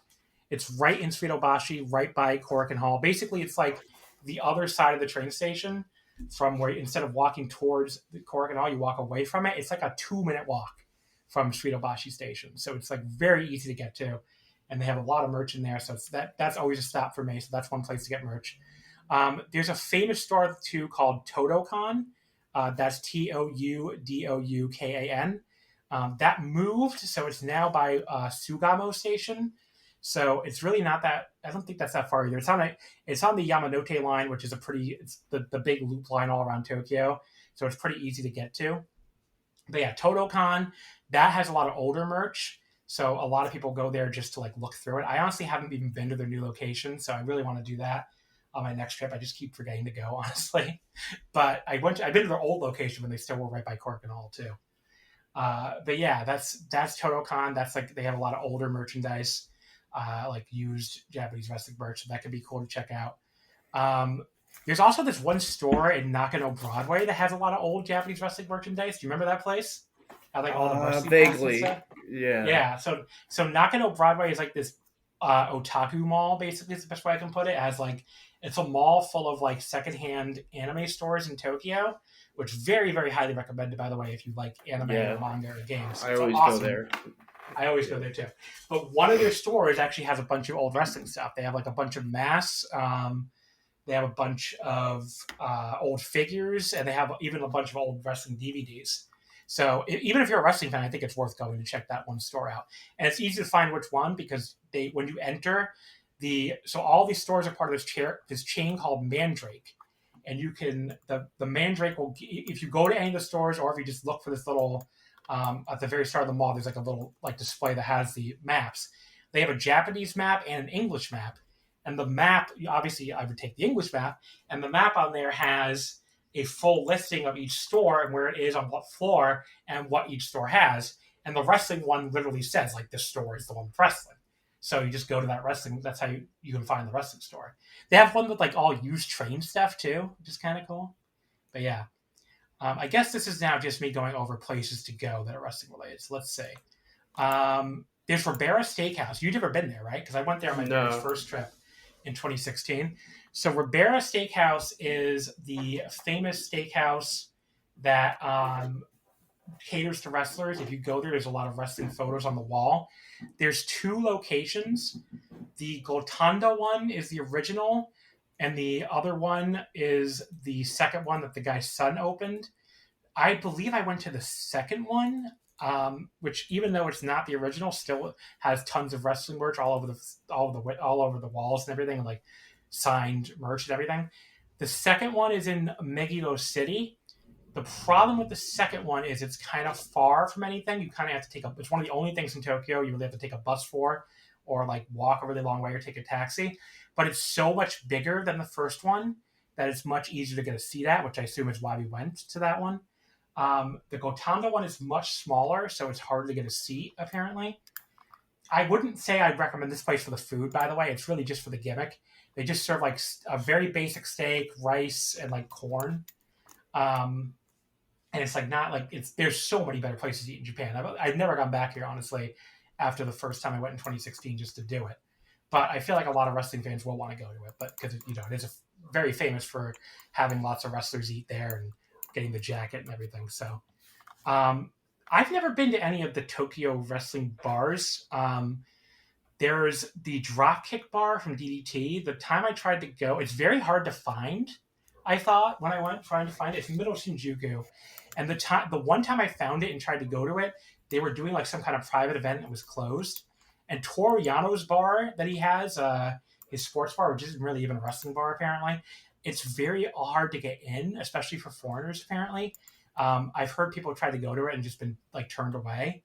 So those bars are very hard to go to if you're a foreigner apparently. I'm going to try Dropkick again at some point. But the wrestling bar I can recommend, and this is not hard to go to at all for foreigners. In fact, they get a lot of foreigners, so they're very used to it.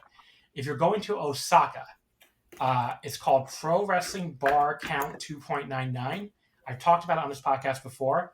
It's very small, so there's a chance we try to go to it during a live show, especially like if they're showing a G1 show or Wrestle or something.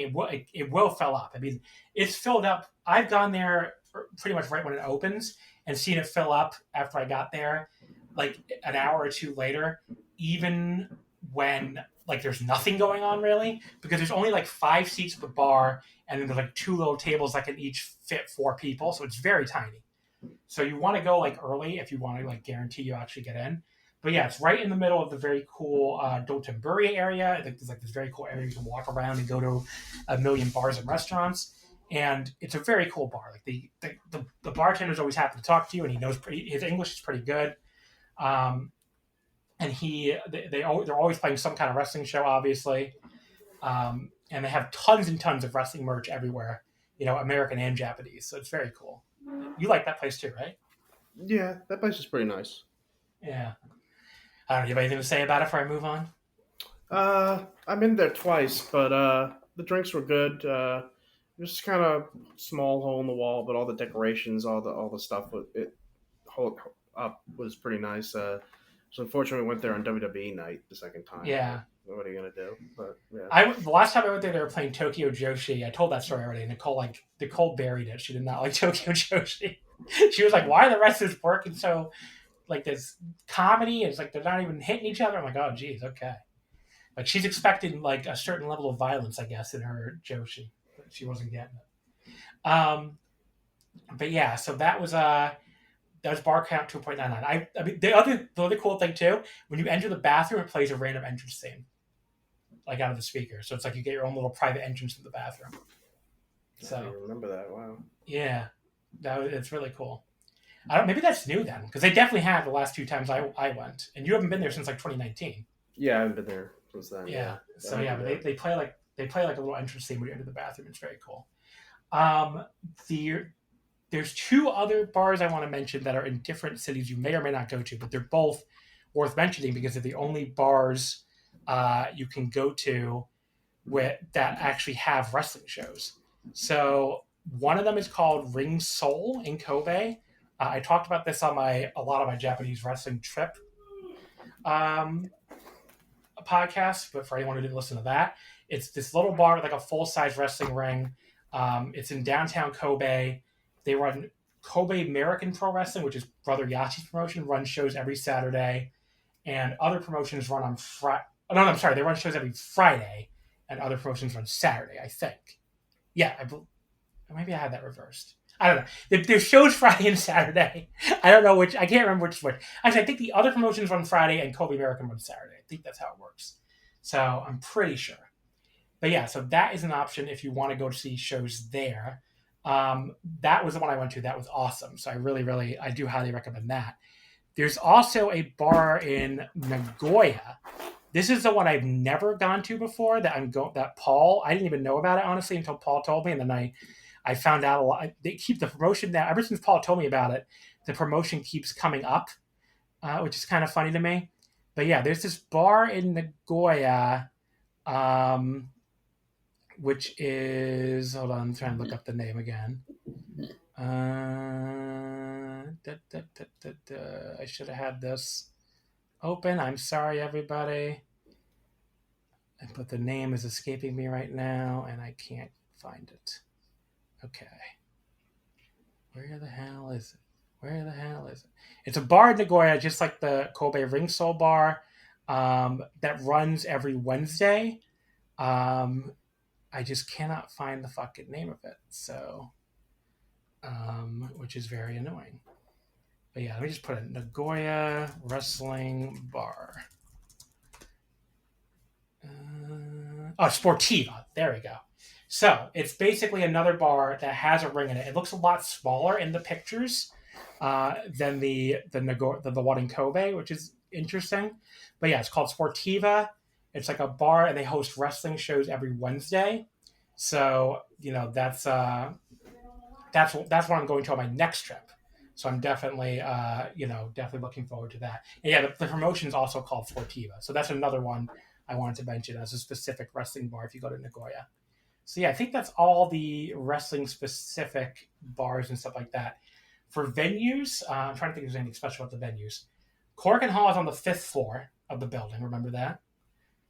So you take either the elevator or the stairs. The stairs, I think, are worth taking either up or down, especially, maybe you don't want to take it up because 5 floors is a lot to go up. But if you do want to take it, at least take it down, I would say, because the venue, there's like the stairwell has like all this graffiti like that wrestling fans have left over the last like 40 fucking years. It's just really cool to look at while you're walking down the stairs and see all this history. So yeah, Korakuen, definitely don't miss the stairwell. It's basically right at the start of Tokyo Dome City. You really can't miss it. It's right next to TGI Fridays, famously, where the Young Bucks used to film a lot at during the Elite days. Shinjuku Face is really right in the middle of the Kabuki-cho area of Shinjuku. So like the famous like Yakuza game area, which, for foreigners, you probably know it from that. And it is like the red light district, so there's a lot of bars over there. There's the people over there have gotten super aggressive, especially if you're walking there alone.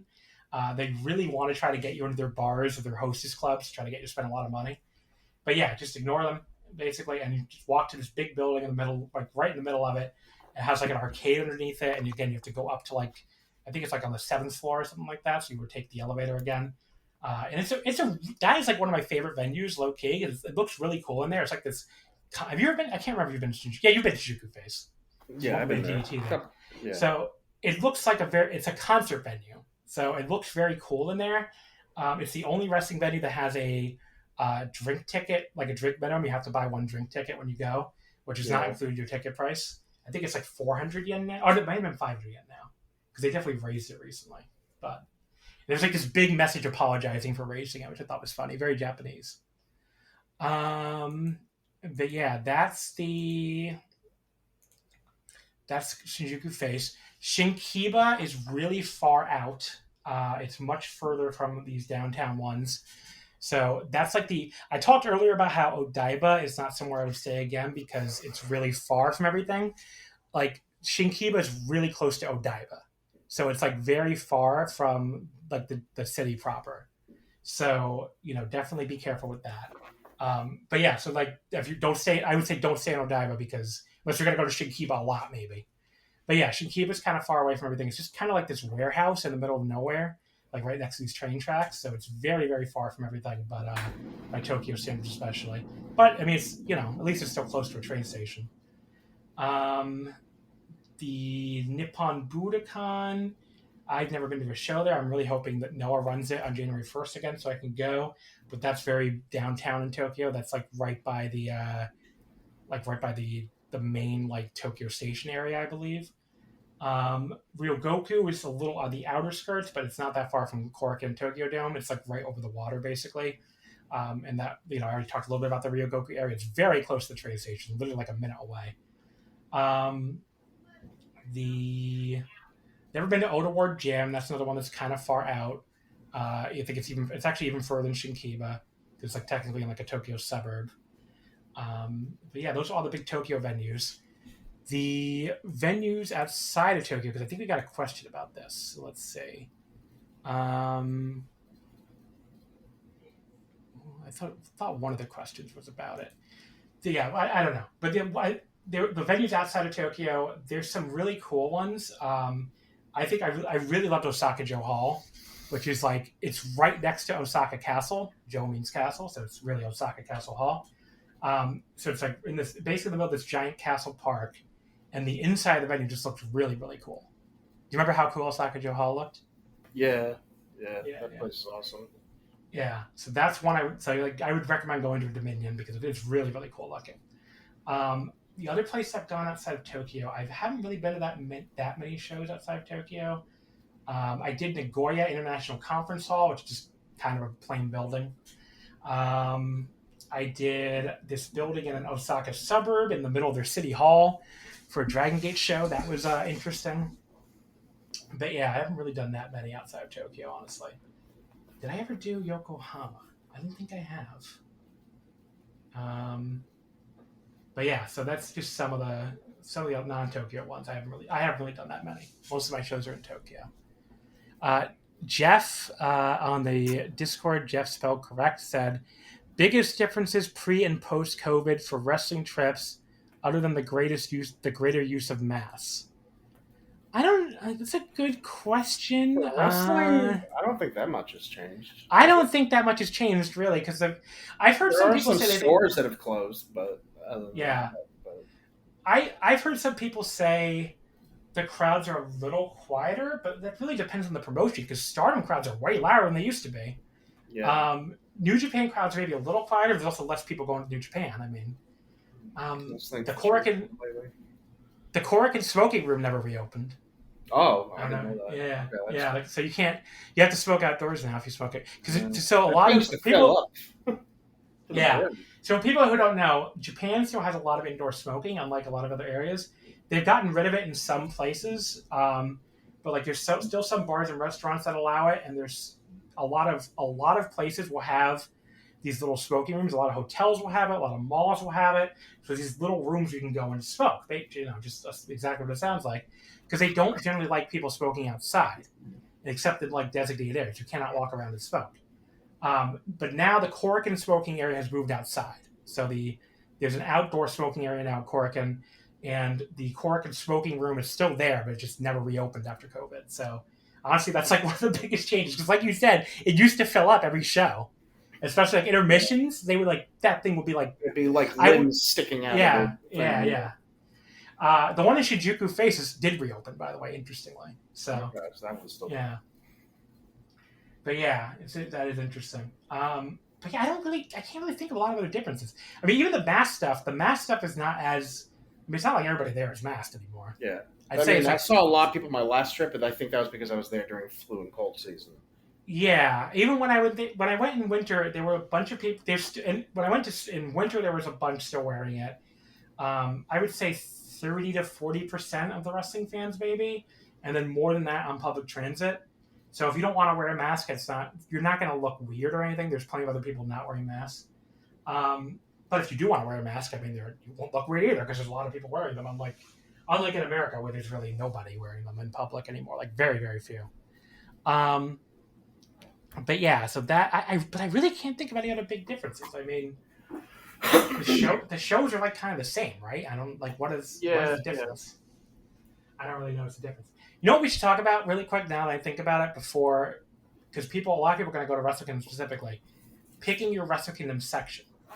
So you sat in that the balcony special. I'm trying to think what's the exact term they use for it. This is like a section I've heard a lot of people like, and you didn't really like it, which I thought was interesting.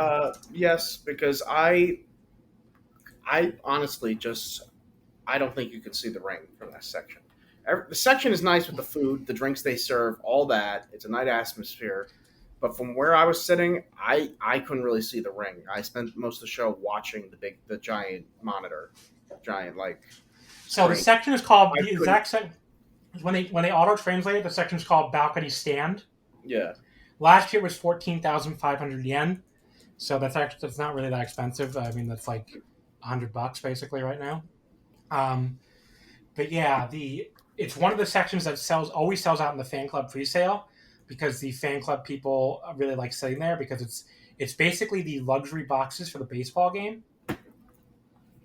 Remember? So like yes. So it's like it's between like A and B.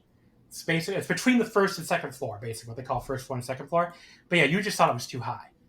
I literally did see fans in the stands near me with binoculars. So yeah. like you can't really see. If you don't mind looking at the screen, that's fine. But I couldn't really see too much of what was going on in the ring. Really, it was all really tiny. I really had to look at the screen. But yeah. But if you don't mind that, then that's fine. But yeah. So your options, by the way, and this is again, this was based on last year's Wrestle Kingdom, so the prices could go up. But your options were Royal Seat front row, which was 200,000 yen, so that's probably around $1,500, I think. 200,000 yen to USD, 1,383. Royal Seat second row is 120,000 yen. Royal Seat third to sixth row. Interestingly, the year I went, they had a third row category specifically. That's what I bought. Last year that was 2 years ago. Last year they got rid of that category. They made it third to sixth. You can get anything third, fourth, fifth, or sixth row. That is 55,000 yen. So that would be your most affordable ringside option. That's $380 US as of today. So it says with bonus, you can keep the chair. That's what they made. Just like how WWE used to. I don't know if does WWE still do that? I don't know. I've never even been to a floor show with WWE. So yeah. And obviously, because I went to my dad bought me King of the Ring 2001 ringside. I think you broke my chair for that, by the way. I don't think I did. But I think you did. I broke a chair, but I don't think it was that one. I think it was actually. But yeah, let me see, arena. So that was Royal Seat 36 row, 55,000 yen. Okay, then is Arena A. Arena A is the next category. That's 25,500 yen, and Arena B is 15,500 yen. Arena A would be the next set of floor seats after sixth row. So it would start with row 7. I believe Arena A. Now this is me guessing, so I'm not 100% sure. But I'm also thinking on what I've heard from other people, because when I went again, I sat in third row. I believe Arena A goes from about 7th row to the 11th or 12th row. So if you buy Arena A, you can get anything from 7 to 12. So that's ringside around 7 to 12, or floor seats around 7 to 12. Arena B is basically everything else on the floor. So the entire rear of the floor. I know Paul, who's been on the show before, got Arena B when he went the same year I went. And he said he was pretty far back, so I don't think he really loved it. This year, what I'm going to go for is Arena A. I don't really love New Japan enough right now to spend a shitload of money on ringside, like true ringside. But I think I'm just going to go with Arena A and hope that going to the fan club gets me 7th row, but we'll say, or at least 8th row or something. After that, you then have first floor stand for 11,500 yen. Those are all your seats, the baseball seats, basically, because the floor seats are obviously on where the baseball field would be, right? So the first floor stand are going to be the lower level of the actual baseball seats. Balcony stand, 14,500 yen. Those are the seats Quinlan just told you about. The special seats in between the two that have they're like kind of like private boxes. You also get like some kind of you got like a private little area, right, to buy food and stuff. Yeah. First, then you have second floor stand A, 8,500 yen. Second floor stand B, 5,500 yen. These are going to be really high up seats because remember, Quinlan said you needed binoculars from his seat. These are even higher. So these are the ones above where Quinlan was sitting. So these are like basically your cheap seats where Tetsuya Naito famously used to go when he was a fan. But yeah, these are the very top of the arena of the stadium. But yeah, I think I think Arena A is pretty good. Like if you can afford to spend that money, I mean 25,500 yen. It might go up a little. It went up from 25,400 yen to 25,500 yen from 2024 2025. So if it goes up a tiny amount again, it shouldn't be that much. Yeah, it's $176. It's not that bad. I feel like for that big of a show, and that's what I'm going to aim for on this show. I think that's probably a pretty good compromise. But yeah, so that's your Wrestle Kingdom seating options. Let's see. What else should we cover? I know Quinlan has a hard out. He told me of like about another half hour, so I'm trying to get through everything else that people want to hear about. Any tips for going to Komiket? Get there early, I guess. Yeah, just from our friend of the show, Armutha. How will mobile data work internationally in Japan? So that really depends on your carrier. So my carrier, T-Mobile, they do give me a free mobile data, and now the fireworks are really starting well. I apologize, by the way, for the boom, boom, boom, boom in the background. Is it really loud? Can you hear it a lot or no? Yeah, I think it's pretty loud. Okay, so I'll try to get through the rest of this quick, I guess, while these booms are going off. How will mobile data work internationally? So my carrier, T-Mobile, they give me free data in Japan and a bunch of other places. It's just very slow. It's not even close to 5G. I think it's like 3G. So it's really slow. I don't like relying on it, but it's good to have in a pinch. If my pocket Wi-Fi isn't working or I haven't picked it up yet or something. Your two big options basically are you can either get an eSIM card or you can get a pocket Wi-Fi. Now, pocket Wi-Fi, you're going to have a whole other device you carry around with you. If you don't I carry around a little bag with me when I'm traveling in Japan, like a little messenger bag.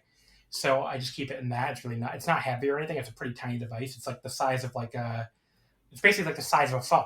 The last couple of times, it basically is a phone. It's like a Samsung Galaxy phone, which is different like device they used to give me. But yeah, the pocket Wi-Fi,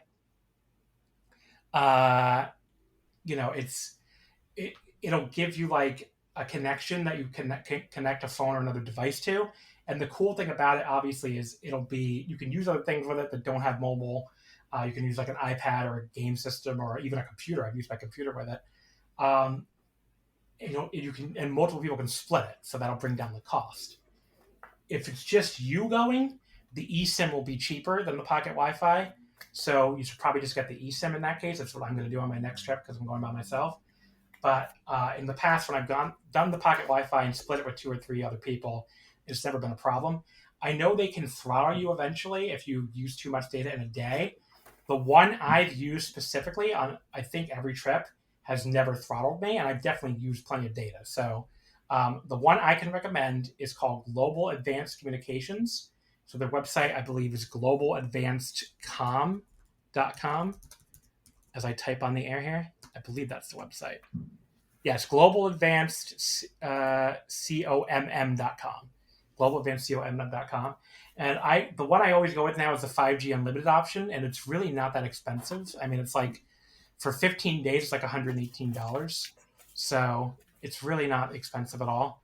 I would say that, especially if you're splitting with somebody else, but an eSIM will be even less expensive if you're just going by yourself. So the eSIM you can just use on your phone. It gives you unlimited data. There are ones that you can do to get Japanese call-in too if you think you need that, but I don't even get that. I wouldn't even get that most of the time. I would just get the eSIM option, so just the data option. I mean, they're always going to be cheaper. So, what else did Aramutha ask? Any shopping tips? I think we already kind of covered that, right? Yeah, I mean, we recommended. Oh, sorry. Oh no, go ahead. I was going to say, if you're I know he's an anime fan. We recommended Nakano Broadway in Tokyo. Nakano Broadway, I was going to say that. There's also Den Town in Osaka. Yeah, Den Town's going to be... Akihabara is very expensive now. It's cool to walk through, but I never do any actual shopping there. Like you pay an Akiba tax to buy anything there. Yeah, If you go outside the major cities, you'll find really cheap stores. Like Shizuoka had this awesome store. It's this chain called Surugaya, which is like a chain of Japanese secondhand stores, and you can find them in other cities too, including Tokyo and Osaka. But the one in Shizuoka, because this is a smaller city and doesn't get as many tourists or anything, their prices were so much cheaper than the Tokyo prices. I mean, even cheaper than the Osaka prices.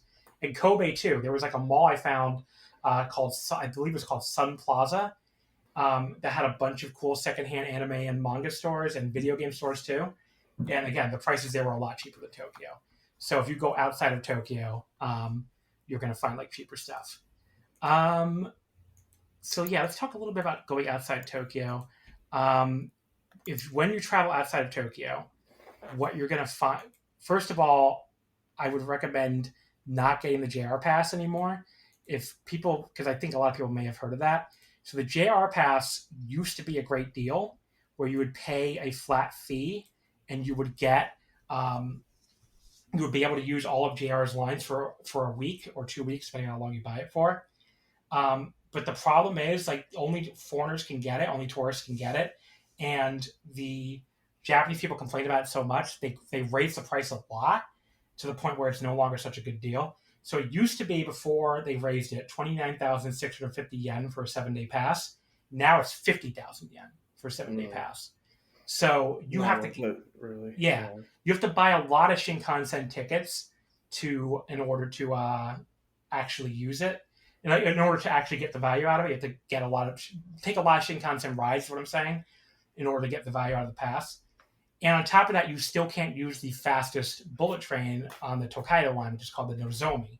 So that's the one that skips the most stops when you're going between like Tokyo and Osaka or other big cities. And you're going to want to use that. You cannot use it with the JR Pass. It saves like a half hour, Tokyo to Osaka alone. So I would say don't buy the JR Pass.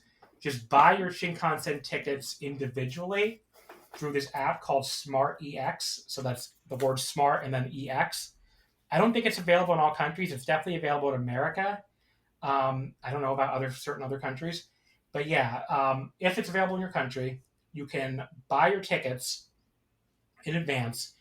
If you're not going during a peak period where they raise the price, where they don't do these discounts, if you wait until exactly 1 month before your travel date, you can buy discounted tickets. So it'll be even cheaper than buying the full price tickets. They'll be labeled like separately when you go into the app. They'll be labeled, I forget the term they use, but you'll know them. You'll know that they're cheaper because the price is fucking cheaper. I mean, it's pretty easy to tell. But yeah, you'll pick the cheaper option. They don't go on sale until a month out before the travel date, and there's a limited number of them. So you want to go exactly a month out before, when they first go on sale, before they run out, and you can buy a discounted ticket. There's, again, certain periods where this doesn't work. During the peak holiday period, I believe up until about January 3rd, it doesn't. They don't offer these discounted tickets. And during Oban in August, which is like a major domestic holiday, and during Golden Week in May, we already talked about that one. That's another major domestic holiday. They don't offer these discounted tickets. But even then, the tickets are not that expensive. They're like 10,000 yen, 12,000 yen. I really love the Greek car, which is like slightly more expensive than the regular car, but it's like super, super, super comfortable. Yeah, Greek car's really nice. Yeah, and you did the other one too, right? The Grand Class? Yeah, Grand Class, yeah. That's only available if you're going east, like towards Sendai. But yeah, the Grand Class is even nicer than the Green car. The Grand Class honestly feels kind of overkill to me. I don't know if I'd do that again. I only did it once, but yeah. I might just stick with Green car because the Green car is already so comfortable. But yeah, but you can even get discounted Green car tickets too if you do this 1 month thing out. It's a cool thing. So that is very cool. And it's like around. So basically, like if you buy the tickets a month out and you get the discounts, you use it correctly, you can ride in the Green car for around the same price total as like the 50,000 yen 7-day pass for regular car. So that's what I would look into. For local travel, you're going to want to get an IC card. So like a Suica card, if you go buy it in a JR train, if you buy one at the JR station, or a Passmo card in Tokyo if you buy it at a subway station. You can also get it before you go on your phone now. Only if you have an iPhone, though. Android doesn't support it for some reason. I don't know why. But yeah, so it's basically a prepaid card, and you just tap the card whenever you go on train lines. Certain train lines now let you use your credit card like that too, the same way New York does. But it's only certain lines, so I would just get the Suica card still because it's very handy to have because it'll work everywhere, and it'll work on buses. It'll work on lockers if you want to get like a locker at a station. It'll work on vending machines around stations. It'll work, and it will work in other cities, so it'll work all over the country. I've only ever been on like one bus that didn't take it. It was this obscure bus in Hamamatsu when we went to the onset in Hamamatsu. So yeah, it's a very, very versatile card. You can load it up with money, and you don't have to go back to the city you can load it anywhere. So if you travel outside of Tokyo to Osaka and you run out of money on the card, you can reload it on the machine, even though they technically use a different card. They're all cross compatible, which is a good thing. I'm trying to think of any last things before we get out of here. The IC card stuff I talked about. The language barrier thing, I've told people, because I've heard people say that they're very intimidated by going, because of the language barrier. Mm-hmm. I would just say don't worry about it, right? And for me. You know even less Japanese than I know. Yeah, and I was nervous the first time I went, but enough people there, especially in the cities. If you start going places away from the cities, you might have trouble. But a lot of people there. I mean, a lot of restaurants have an English menu. The subways have English directions, like a voice comes up that speaks in Japanese, English, and I think the other one is Mandarin they speak in, or maybe Korean. But a lot of employees. I mean, English is a required class there. It's only 1 year they take. In high school, but so they won't remember like a lot of stuff. But you'll run into a lot of people that know more English than you expect. I feel like. And they'll tell you. The funny thing is when they speak perfect English, some of them, and then tell you that their English is bad. Yeah, that happens to me all the time. That happens all the time. Yeah. They're also, I will say, if you want to try to learn even a little bit of Japanese, like I know a little bit of Japanese, when I go there and speak a little Japanese to them, they freak the fuck out. Like they love it. They're amazed. Yeah. Yeah, they absolutely. It's very performative, but like in a very like fun way. Like it's fun. Like they do act like it's a big deal if you speak any Japanese. So it's fun to learn. And I will say if you can learn just hiragana and katakana before you go, and I'm not telling you have to do this. But if you do manage to learn those alphabets, which are like the very basic alphabets where it's just by sound, it's not the kanji with the 2,000 characters. I do know some kanji, and it's cool. It's good to know too. But if you can learn hiragana, especially katakana is spelling out English words a lot of the time. So you can read things like that are basically trying to tell you English words. And this is going to be very helpful, like menus and stuff too. But you can also just use Google Translate on a menu now too. So yeah, Google Translate worked a lot well. There were a couple of restaurants we went to that had no English menu. We just used Google Translate on the menu and found what we liked, and that was very helpful. Yeah. Thoros asked most recommended city outside of the big three for tourists, and he means Tokyo, Osaka, Kyoto. It's also called the Golden Route. First of all, I do recommend everybody goes to Osaka. I love Osaka. Osaka's great. Probably my favorite setting. Kyoto, I actually. If you really want to see like traditional Japanese, like the history, it's worth going to still, but it's so overcrowded because they get like the same amount of tourists as Tokyo and Osaka, but it's a far smaller city. So I don't like staying there anymore. I only go there maybe for like a quick day trip, and that's really all I do. But what do you think, Quinlan? You've went to some other places. You like Niigata? I really like Niigata. I've never been there. I mean, we basically stayed in a hotel attached to a big train station. One big issue, the only problem I had it with is most of the travel there is they don't really, it's the one place I've been to that doesn't have a lot of subway lines. Like the train station was all Shinkansens, and when I would look to get to a place that was not within walking distance, the app would recommend I take a bus. I think they rely a lot more on buses there. There's a bunch of cities like that. So the smaller cities tend to be like that. So that is one of those. But I really liked the food there was great. The place I went to a lot of interesting restaurants and did some tours of some sake breweries and that were far away from there. But that's where we stayed at before we traveled to them. It's just very different. It's different from everything else. but it was really enjoyable. I wish I had gotten to spend a little more time there. I honestly liked almost all the places I've gone in Japan, so let me just go through some of them. Kobe is very close to Osaka. So if you're going to Osaka, you can also go to Kobe, even like as a day trip. It's like 30, 40 minutes away by local train. The waterfront area is very cool. It has like a lot of restaurants like on the water you can eat at, and then the downtown area has like a bunch of little bars and stuff, and a lot of restaurants where you can get Kobe beef, unsurprisingly. And like we went to one of them on our last trip to get the Kobe beef at the teppanyaki. It was so good. Oh my god. So Kobe is one I recommend. Nagoya, not as highly recommended as some of the other ones. It's kind of a very generic city, and the people there even have a complex about it. When I went there 2 trips ago, Nicole and I were doing our laundry there, and this guy walked in and was like, "Oh, he just noticed before." And he starts talking to us, and he's like, "You really stopped at Nagoya?" And I was like, "Yeah." And he's like, "Oh, I recommend Kyoto." I was like, "I've been to Kyoto too. Don't worry." But yeah, they have a complex about like being a boring city and also almost being like the Japanese flyover country or something, like that people go right through them on their way to Osaka. But yeah, they do have some stuff we're seeing, like that remember that train museum? I think you went to that with me. I think I did. Yeah, that was nice. Yeah. How like all these like trains you could walk through, like old bullet trains and stuff. But yeah, it's not my most highly recommended one, honestly. I think you could probably skip that one. Shizuoka I really liked because it's a very small city, but like the area around Shizuoka Station has like a ton of little bars and restaurants and stuff. That's nice. There's places where you can see Mount Fuji, especially when it's really clear, even from your hotel room. Like we could see Mount Fuji from our hotel. It was really cool. And there's there is like a major, even though it's a small city, there is a train line that can get you out to like the harbor area and the other like the outskirts of the city to see we went to these mountains over there that were like kind of cool to walk around. So it's not that far from Tokyo either. It's only about an hour by Shinkansen. So yeah, it's closer than even Nagoya. It's like between Tokyo and Nagoya. So that's a kind of obscure one I would recommend. I think is Shizuoka. And again, had that awesome anime store, and the hotels were so cheap over there.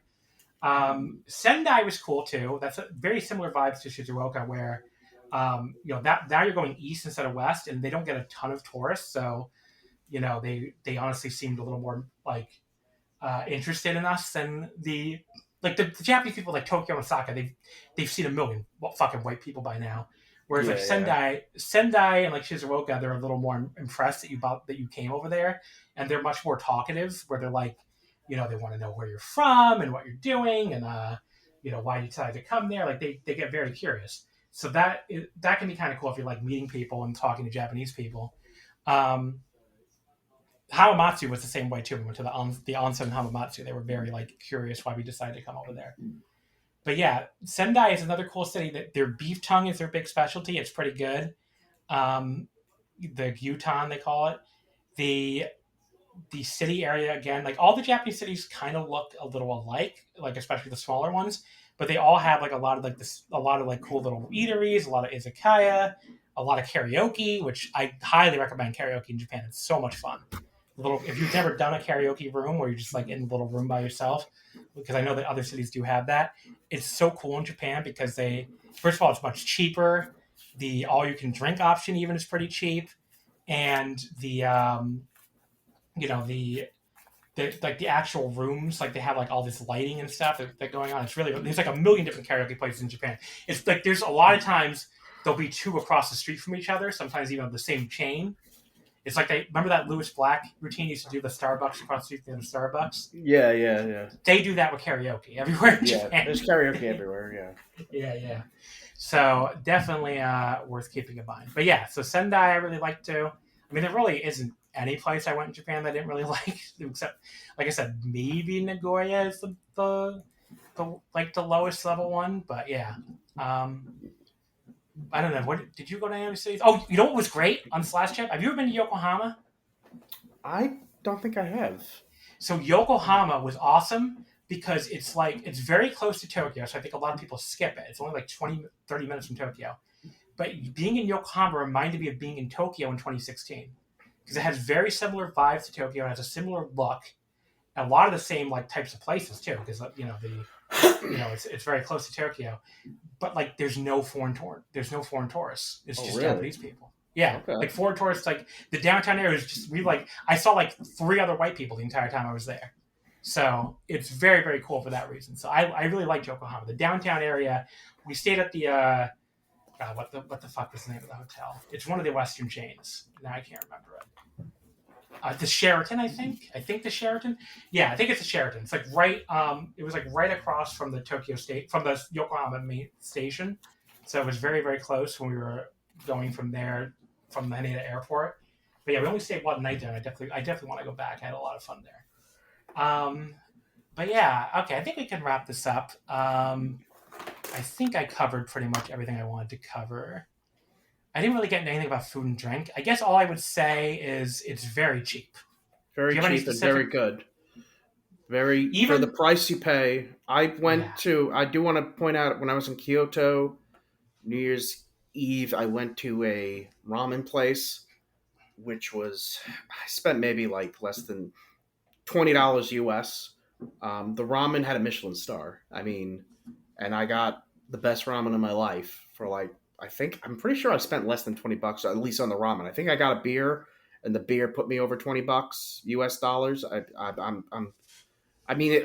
pay. It was in yen. I'm just doing rough translation of what the exchange rate was at the time. I believe a friend of mine did one, and he said we basically paid less than $20 for Michelin star ramen. That is like unbelievable. Even a hole-in-the-wall ramen place will probably give you like the best ramen you've ever had in your life. The ramen is great. The ramen, you'll never be able to eat ramen in America again. I'm just warning you. Yeah, you might be able to eat sushi in America. You'll just have to find the right place. But the ramen is... do you ever go to a conveyor belt sushi place in Japan? Even that is good. Even that's good, yeah. And that's like you've never had wasabi. A plate. Yeah. And the wasabi in sushi places, the wasabi in America is not wasabi. It's just horseradish turned green. Real wasabi tastes different, and I recommend everyone at least try it in Japan because it is different. You may not like it still, but it is not the same as what you had in America. We went to. Let me try to give some quick, specific, cheaper food recs. There's this place in Shinjuku that you haven't been to this one because this is what I went to on my last trip. It's called Sushi Row. It's a conveyor belt sushi place. It's very close to Shinjuku Station. The sushi's great. It's even better. It's way better than honestly. The quality is better than the one we went to. You and I went to. I don't remember what chain that was. And on top of that, they have these gigantic screens at each table where you order from, and like it comes right out to the conveyor belt. It just looks so cool. So it's like almost worth going there just for the fucking screen. Yeah, like the screen's like a giant widescreen TV at each table. It's so cool looking. But yeah, the food was really good. And the food's like $2 a plate. Yeah. Like $2 for 2 pieces of sushi. I mentioned it before on the podcast, Tori Kizoku. It's a chain of izakaya restaurants. It's very cheap. They raised the price and everything is still really cheap, I think. I don't want to give people the wrong price. Let me just say. Tori Kizoku. Oh, they're opening in America now. Oh, they opened one in California. I see. Yeah, Tori Kizoku, everything is 330 yen, I believe. I believe that. Yeah, 390 yen. Okay. So that's what they raised it to. So 390 yen, including tax, which is $2.70. So every food item, every drink, food items usually like 2 chicken skewers at once. That's what they specialize in, is chicken skewers. So you can eat very cheaply there. They're everywhere in Japan, too. All you do is look for this yellow sign or even just type Tori Kizoku into Google Maps. I mean, that is my go-to when I don't have anything else to go to that night. And they're in, like, every city, too. So you can find them anywhere, no matter where you are. So, like, the only thing about them is they do, because everything is so cheap and still pretty good. I mean, it's not like you're going to eat the best meal of your life there, but for the price, it's amazing. And real quick about food, I also want to throw in, before I forget, 7-Eleven sandwiches. They're really good. Well, the convenience food in general is really good. I think. Yeah, basically anything from like a 7-Eleven or I'm talking about any Family Mart, Lawson. They have all different ones. Like the fried chicken is so good. Fried chicken is so good. The first hotel we went to on my last trip had served complimentary breakfasts, and I got it day one, and no one else did. And they're like, no, I didn't want to ruin my appetite for the 7-Eleven sandwich that I was going to get in the morning, or the Family Mart sandwich. And I was like, that was something they were all looking forward to. And I was like, oh yeah, I understand that. And I started, once we left that hotel, I started having that for breakfast every day because I forgot how good that was. And cheap. Yeah, the Tori Kizoku, like I was saying, though, everything is 390 yen per item. Just like find one, you'll find it, and it'll be really good. There's this really good local yakitori place I went to on my last trip called Fuku Yakitori, Fuku.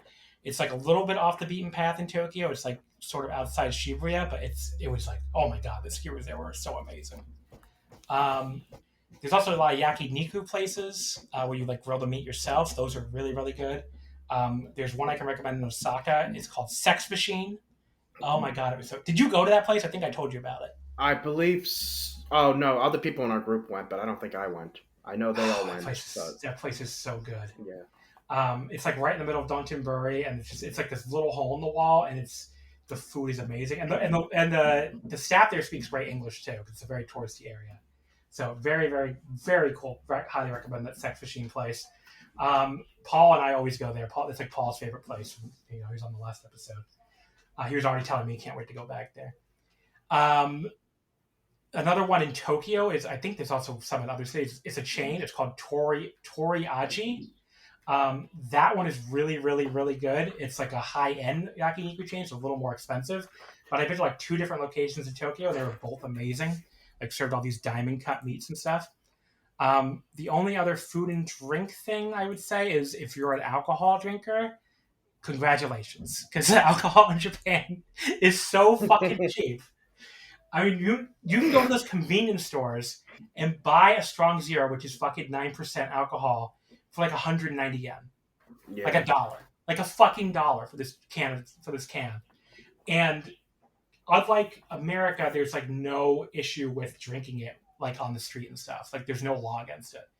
You'll probably get looked at as a little what's the word? Like they're not going to tell you anything. It's just you look like a kind of a degenerate tourist, I guess, probably. Like because the people who do that probably are degenerates in Japan. But I've done it. I mean, you could do street drinks. Remember, I did it with Jay from the Dragon Gate broadcast once in 2016 on my very first trip in 2016. Wow. Yeah, he was the one who introduced me to it. He's like, let's get street beers. I was like, what the fuck? Because in America, that's illegal. Yeah. You cannot walk around drinking alcohol outside in most jurisdictions. Like, there's very specific places you can do it, like, Vegas downtown and, like, the Atlantic City Boardwalk, but those are, like, unique places. But you can do it anywhere in Japan, apparently. But, yeah, even if you go to, like, restaurants and stuff, though, it's not that expensive. It's, like, 400 to 600 yen. So, very, very cheap. But, yeah. If you go to nicer places, too, like the teppanyaki we had in Kobe was really, really good. But, yeah, the food and the drink in Japan, overall, very, very cheap, and even the cheap stuff is really good. I think that about sums it up, right? Yep. All right, so I think we covered every topic. We went pretty long. Went 3.5 hours. This is not my longest episode lately. I don't know if you've seen my recent episode. I know you did a 4-hour one, right? Yeah. I've done like 2 different 4-hour ones recently. So. Okay. I've done a lot of long episodes.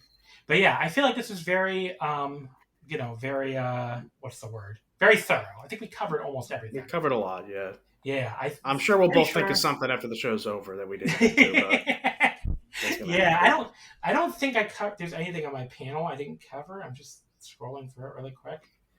But yeah, I think I pretty much covered everything. I mean, we definitely did a lot on the tickets, which is like the very specific to wrestling thing. So yeah, if you have any questions after listening to this, I'm always around on the Voices of Wrestling Discord. I'm always around on the Super J-Cast Discord. So feel free to @ me there. You can @ me on Twitter. You can @ me on Blue Sky. Whatever you want to do. I mean, I'm not a hard person to find. I'm always willing to be very helpful for these Japanese trips. I love helping people. A lot of people, when it comes to this, I love helping people like go to Japan for the first time. A lot of people have asked me a lot of questions over the years. I'm always happy to help. So, but yeah, anything you want to say, Quinlan, before you wrap it up? No, I think like I said, I'll probably think of something when the show's over and be like, I forgot to bring that up. But there's always new things you're thinking of about going to Japan that you always realize, I forgot to say that or this. But it's something everyone should experience. If you haven't yet, you should do it. Yeah, it is a lot of fun. You only live once. You only live once. And very true. You can't take the money with you when you die. Yeah, exactly. Like some people, I'm like, what are you saving for? Especially when you have kids. Like, without going into detail into people we know people that have gone to Japan, and it's like if they made it to Japan, no one else has any excuse. Basically. Oh, I know the exact 2 people you're thinking of. Apparently, no, 3 people. 3 people. But okay, yeah. 3. Yeah, actually, I think I know the third. Okay. Yeah. But yeah. So, Quinlan, anything you want to plug? I'm on Bsky, not Quinlan. That's all I want to plug. What is your Bsky again? Because I know it's just not Quinlan. Yeah, just not Quinlan at Bsky. Whatever. Okay. I think you follow me, right? I should be. I believe I do. Yes. Okay. Not Quinlan. Yep, I got you. Okay, so because I'll link to it on the thing. So, you haven't posted on here in 7 months, sir. Oh, okay. I do a lot of lurking. All right, folks. You can follow us on Twitter at Omakase. I'm sorry about the boom, boom, boom that started, but we went long as usual, and it ran into 4th of July fireworks. Originally, I was going to start this podcast at 8 p.m., so you would have heard the boom, boom, boom the entire fucking 3.5 hours. So I don't know what the fuck I was thinking there.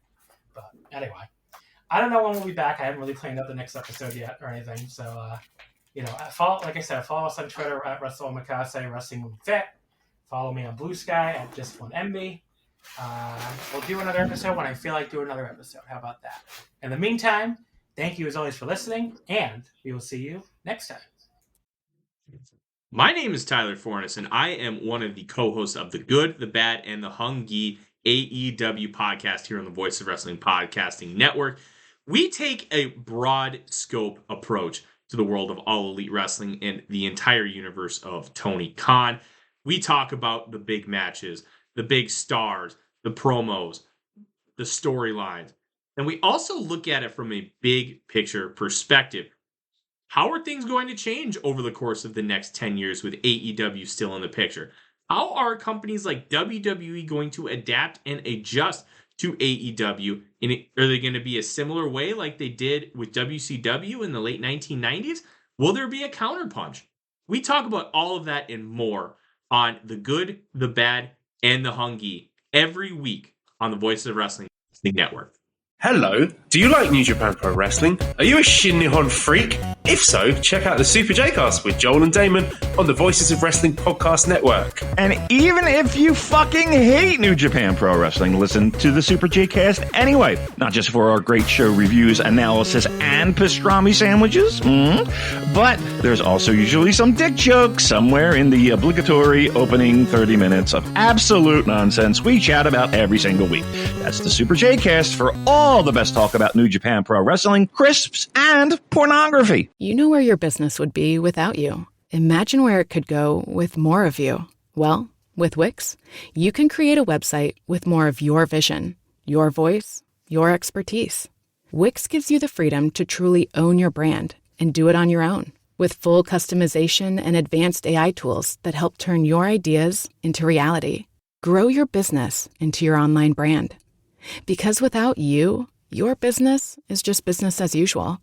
Go to Wix.com. Buying a car in Carvana was so easy. I was able to finance it through them. Whoa, wait, you mean finance? Yeah, finance. Got pre-qualified for a Carvana auto loan, entered my terms, and shop from thousands of great car options all within my budget. That's cool that financing through Carvana was so easy. Financed. Done. And I get to pick up my car from their Carvana vending machine tomorrow. Financed. Right, that's what I said. You can spend time trying to pronounce financing, or you can actually finance and buy your car today on Carvana. Financing subject to credit approval. Additional terms and conditions may apply. If you're a podcast host, listen up, this one's for you. My name is Allie Jackson. I'm the host of Finding Mr. Height, a dating and relationship podcast that I've been doing for 4 years now, sharing my positive and practical approach to dating that's built on my own life experience. And I wanted to share another experience that I've had, my secret behind monetizing my show. It's called Red Circle, and I was just telling my colleague about how much I love their platform. With Red Circle, not only am I getting a seamless hosting experience, but I also love the support I receive in ad sales. It's not just typical ad sales either. It's targeted opportunities based on my show and my life. And the platform is super simple. You just set your preferences and Red Circle matches you with sponsors that align with your show. You can vet every opportunity and their platform gives you great analytics. More recently too, my Red Circle team has brought me opportunities outside of my podcast on social media to really augment the podcast partnerships, bring them full circle. I just can't recommend them enough. If you want to give it a try, go to redcircle.com to get your free trial. That's redcircle.com for a free trial.